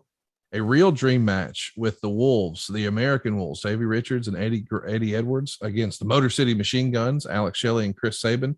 It only happened one time, and it was at an indie show 12 years ago. It's going to happen for the second time, and this time fans can actually see it all across the world. And then a little legacy match representing the Rock and Roll Express. It's Kerry and Ricky Morton with Robert Gibson in their corner, taking on the Four Horsemen representation of Brian Pillman Jr. and Brock Anderson with Arn Anderson in their corner. And then, of course, the main event. And in order to build towards that main event, Tony, we did like a little docu-series. I know you haven't seen episode 1, so I thought we should go ahead and watch episode 1 together. Okay. And I encourage everyone listening to this, go to RicFlairsLastMatch.com and watch episode 2. It came out Monday night at 6:05. You'll finally see who Rick's opponent is. So at this point, by the time you're listening to this, it's live, it's out there. It's RicFlairsLastMatch.com. Episode 2 is going to be the one that you haven't seen yet, because we're going to watch episode 1. And of course, next week there will be one last episode, episode 3. And then what do you know? It's time for us to watch the show. So you see the little play button right there, Tony? Yeah, it says one more time. So this is number 1 on there. There you go. So here we go. We'll press play in 3, 2, 1, play.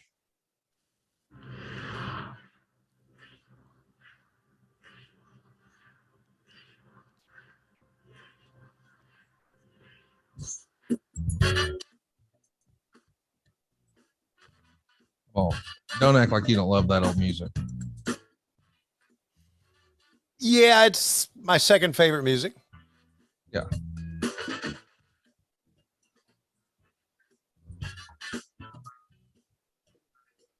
So we get the plug, and here's the program. To be the man, you gotta beat the man. And here he is, the world heavyweight champion, Ric Flair. Yes, here's the world champion, Nature Boy Ric Flair. I want to see Ric Flair. Ric Flair's number 1. I come to see Ric Flair. Then I just happen to be the greatest wrestling machine alive. I remember growing up as a kid, I idolized Ric Flair. When you know Ric Flair's in town, ooh, things are taking place. They're hot today, huh? Everybody around him, the whole crowd, I got goosebumps. When Flair walked into a room, there's no doubt everybody knew it was there. You name it, they're going to ask for Rick's autograph. Woo! My man. Come on, man. Ric Flair is a bad motherfucker.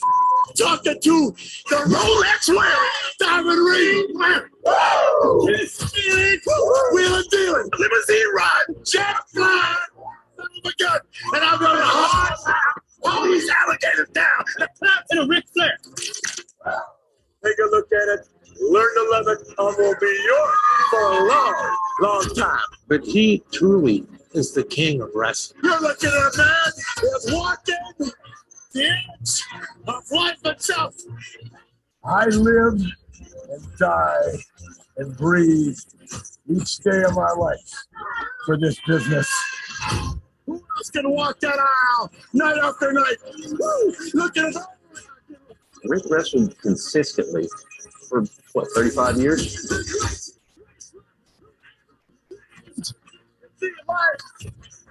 It's greatness. And greatness is what you make out of it, you understand? With a tear in my eye, I've done it all. Give me the best.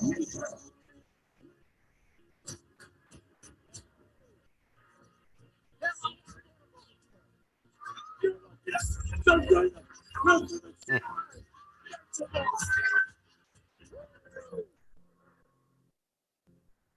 legacy of Ric Flair is undeniable. The legacy don't come overnight. It comes at a price, paid over time. It's paid for in blood, sweat, tears, and miles. Ric Flair, as the world heavyweight champion, was the best thing that ever happened to Jim Crockett Promotions. He was the leader of the band. you know, the maestro. He would start the pace and everybody would chime in. We were typically on the road anywhere from 2 to 3 months at a time. A typical week, you'd wrestle anywhere from 10 to 12 times. I actually sat down one time and added it up. In 1986, I had 454 matches. We were a group of traveling gypsies that went all over this country, a couple of other countries, as a matter of fact. We were running like 3 towns a night a lot of times. Those guys were the pro athletes in town. They were rock stars. And I don't care if it's Tokyo, Japan, Charlotte, North Carolina, LA. You know, Jim Crockett is taking the world. And I'm the man that's making it possible. As far as a world heavyweight champion, Ric Flair was in more demand than any other champion we ever had. He traveled truly all over the world. Promoters want Ric Flair. They want him as much as they can get because he made their wrestlers better. I don't care who it was. Flair could draw with anybody. What every world champion in wrestling aspires to be like. Rick could take a medium caliber performer and make them look like a 5-star athlete. Flair took on everybody. He didn't care who it was. And I think the people out there know when Ric Flair's name is on the marquee, they're seeing number 1. Wow.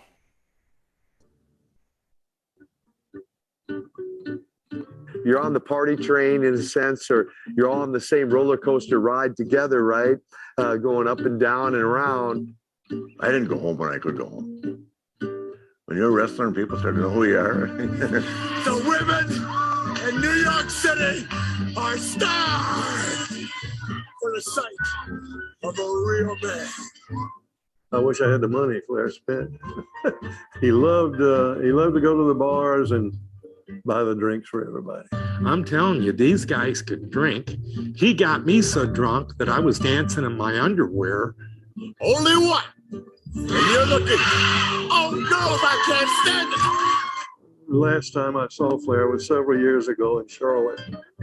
And he came up to me and my wife and he said, Bob, he said, you're the only guy that ever used to run around with me that's still married.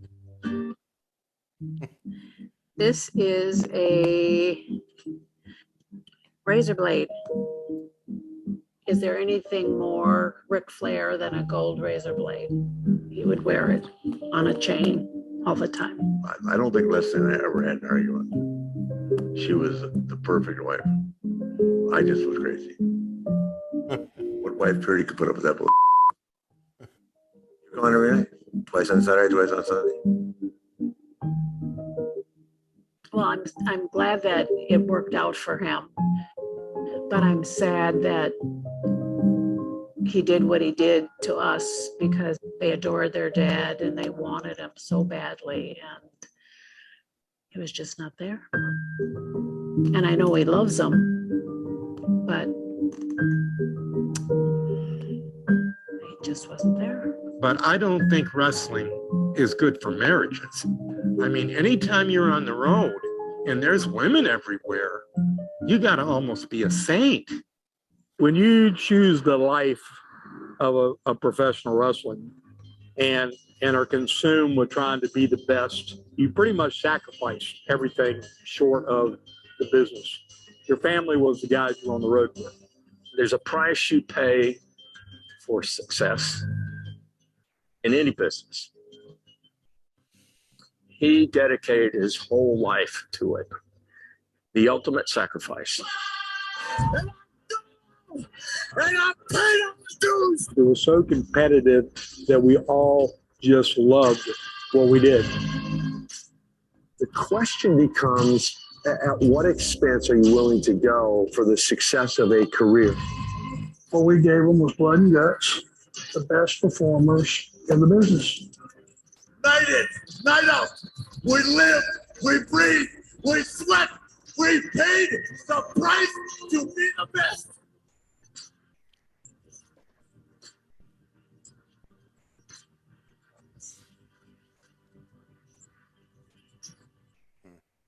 The world is unforgiving. And the path is long. But through all the sacrifice, Rick finally found his way home. But what was waiting for him was the hardest battle he'd ever known.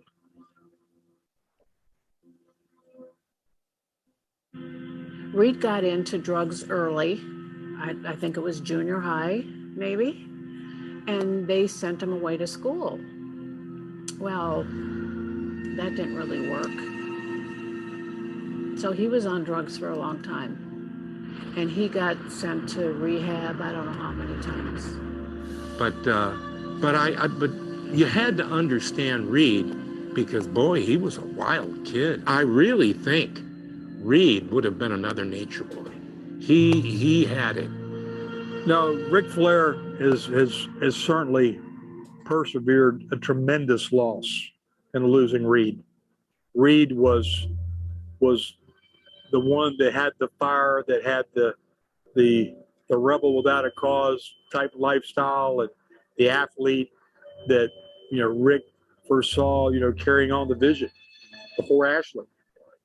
Think about Reed. Here's a young man that tried so hard to follow in his father's footsteps, that he went to Japan and really worked hard and tried to get himself straightened out. He came back home and just could not fight the addiction.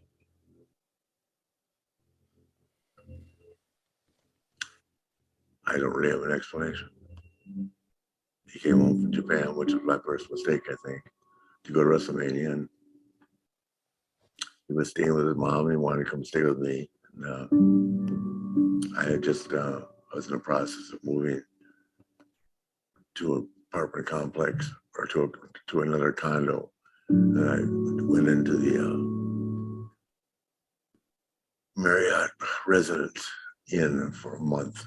Once I drove over and picked him up, he came over and we had lunch with him, and I gave him money to go buy 2 pairs of Nike tennis shoes.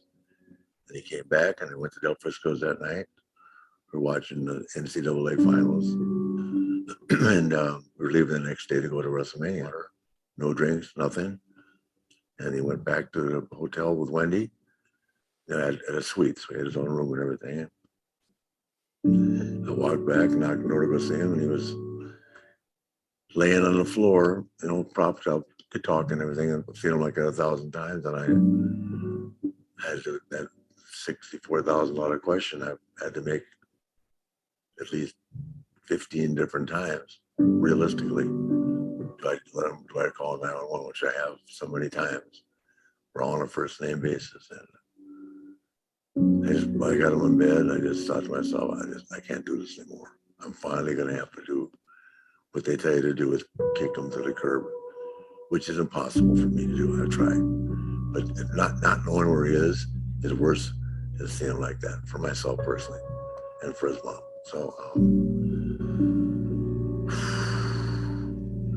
I got up in the morning. I went and got coffee. I was just going to leave him. I thought, I'm going to go say goodbye to him, knowing that if he's alerted, that I would take him. You know, I gave in again, and he was laying there purple. And I've seen him like that before, so I thought, 911, here they come. And he was still breathing and everything, and they came, and and I thought, well, here we go. Hey, guy goes, Rick, we sit outside. Yep. I always ask you to step out. And the guy walked out in the hallway and said, didn't make it, Rick.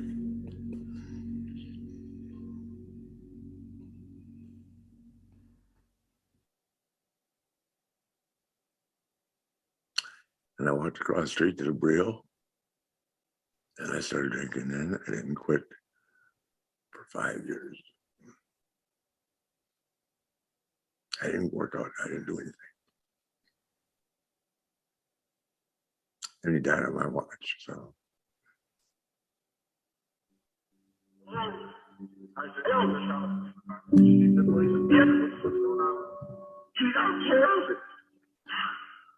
If you don't tell me, people, please.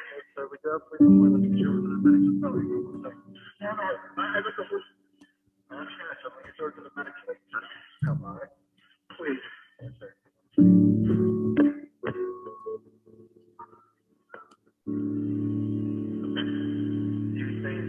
only thing that people like transfer that is someone dying.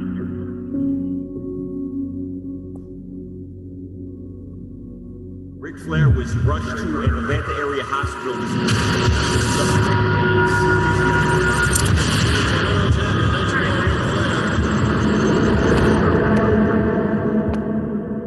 I got a call, that Ric's body is shutting down, and you better get here. And I stopped everything and drove down to Atlanta, and you walk into intensive care, and here's Ric. They've got all these tubes and everything, and it can't end this way. It cannot.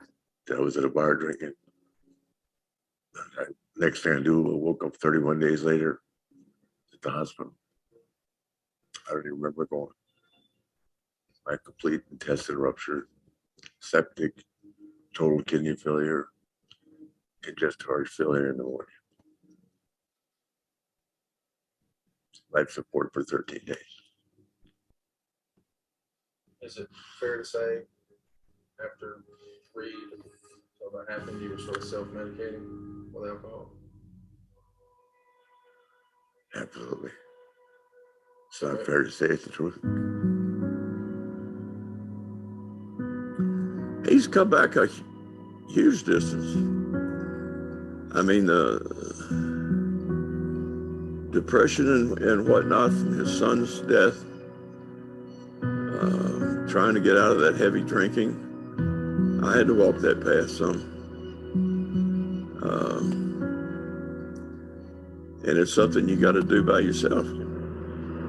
He has certainly persevered, and he's overcome what could have been a way just to spiral into a dark oblivion, and nobody could have said anything bad about that either. They couldn't have condemned him because he was grieving. But as much as he can celebrate life, and I know he does, I know there's a piece of him that'll always be missing, without his son. Sometimes all you need is a reason to see tomorrow, a reason to fight. Ric made the comment when he tried to retire. He said, what am I going to do now? This is my life. And he's decided that he wants to get back in the ring. That is his life. There again, that is the fuel that powers him. He and myself, being part of Jim Crockett Promotions, we did not end it the right way. I talked to Ric and said, let's do it the right way. One more time, let's go out with a bang.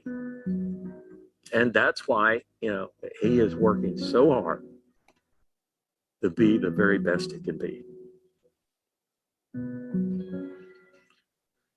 Oh yeah, but I'm going to have my last match.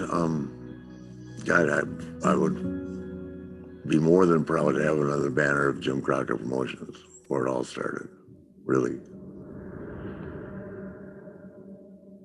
July 31st, Nashville, Tennessee.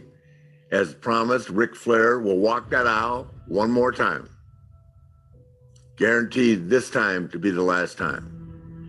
So I've spent the last 3 months of my life getting ready to kick some ass and prove to anybody that's ever doubted who I am, ever been skeptical of why I got to be where I was, and then are skeptical of what I'm doing right now, buy the pay-per-view. I've been the man my whole life. Since 1981, I've paid the price, I've blood and sweat, I've cried, I've done it all. July 31st, I'm gonna kick someone's ass. There's 9,000 people that are gonna stand up and say, Ric Flair is still the man at 73 years old. To try and do what I'm gonna do, which is make people hungry for real wrestling. Real wrestling, not that's scripted and written down, not stuff you gotta memorize. And you think about your whole life. You live with it. You bring it. The 31st, walk it out. Everybody are going, holy shit, here he comes. And you know why? It's because I'm a big fucking deal. One nation, one man, one legend, forever. Woo! We can cut it right there. What'd you think? First time seeing it. That's pretty awesome. It's pretty gut wrenching, heart wrenching. I liked Darius doing the narration. I loved the interviews, and wow, getting that 911 tape is incredible. So, wanted to, when this all was first announced, a lot of wrestling fans, and I get it, said, "Why? Yeah, why is he wrestling? Like, why would you want to wrestle at 73? Like, why now?" And I wanted to add the proper context. And I know that, there have been critics of Rick and, oh, he does this and he does that. But given the circumstances, glass houses and all that, but I tried to capture some of the Jim Crockett Promotions story. And, because you and I have become really good friends with David Crockett just through this show. And you can tell how much he misses it and how much he loved it and how he didn't want Jimmy to sell. That whole WCW thing in his mind was not supposed to happen. Sure. And now they're going to do one last Jim Crockett Promotion show with Ric Flair in the main event, and Tony Schiavone and David Crockett are going to be on the call. Dude, that's pretty fucking cool as a wrestling fan. Yeah, I think it's really wonderful on many, many levels that you're able to put this together, and I'm able to be a part of it. And it brings back a lot of emotions. I mean, you had a clip of the first thing I ever did in wrestling in there. Yeah, holding the mic for Rickety's seeing home. number one. Yeah. Yeah. So yeah, that's great job putting that together. Well, we had a lot of help, a lot of great folks working behind the scenes to make it happen. And I wanted to make sure everybody here had a chance to hear it. Of course, I know that around StarCast, everybody gets tired of me shilling, but this is more than meet and greets. This is more than panels. This is Jim Crockett Promotions, and it's been such a big part of what we did here on WHW. I thought it was worth sharing. Episode 2 is not as heart-wrenching and not as emotional and it doesn't explain the why. It's more of, okay, we're doing it. And you're going to learn about the match and all that went into it. And, I'm looking forward to it, man. This whole thing, if you can't make it to Nashville, and by the way, if you can, tickets are on sale now at RicFlairsLastMatch.com. That's where you can see episode 1 and episode 2.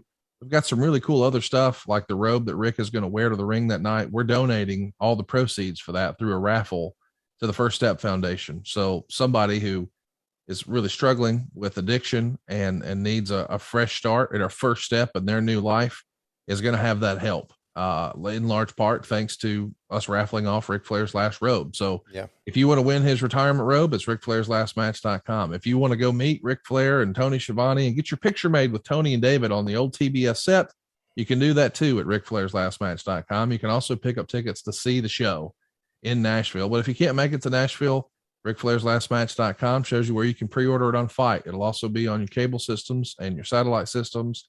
But we want to pay tribute to Rick and do right by him and Jim Crockett Promotions. And I'm glad you were able to watch episode 1 with us today, Tony. And I'm ready, dude. It's going to be here before we know it. As folks are listening to this, it's less than 2 weeks away. Isn't that crazy? That is crazy. Great city to do it in, a great entertainment city, and good work. Good work. I look forward to the whole weekend. And for those of you that have criticized this, we know who you are. You're worthless pieces of what. Okay. Well, listen, everything in wrestling is subject to criticism, and I understand that. But the reality is, there was a whole lot of folks who said, "Oh, who would want to see that? I don't want to see that." Well, a lot of fans want to see it. We sold all our tickets in 3 hours and 32 minutes. Yeah. So we moved to a bigger arena. By the way, an arena where Ric Flair won not 1 but 2 world titles. Mm-hmm. So he's going to be there in the main event. You'll find out who's involved in that main event if you watch episode 2. But the undercard, Tony, you've got AEW, you've got Ring of Honor, you've got MLW, you've got NWA, you've got Impact, you got New Japan, you got AAA.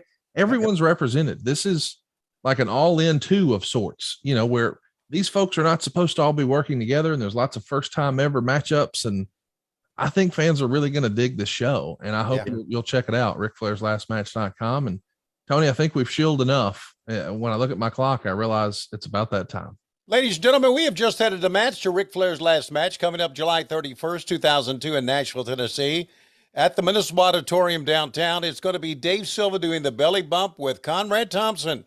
That's right. It's one fall to a finish. They come to the ring, and my God, they are working on the bellies right now. The bell sounds, the bell rings, the two men go together. They have belly bumped, and my God, Conrad has again shit his pants. Let me go to the ring and talk to him right now. Mr. Thompson, want to let you know this is a Longhorn Steakhouse. We're desperately out of time. See you next week on What Happened When. We come to you Wednesdays from Cumulus, but Mondays we come to you on Patreon, patreon.com/WHW Monday. And of course, adfreeshows.com.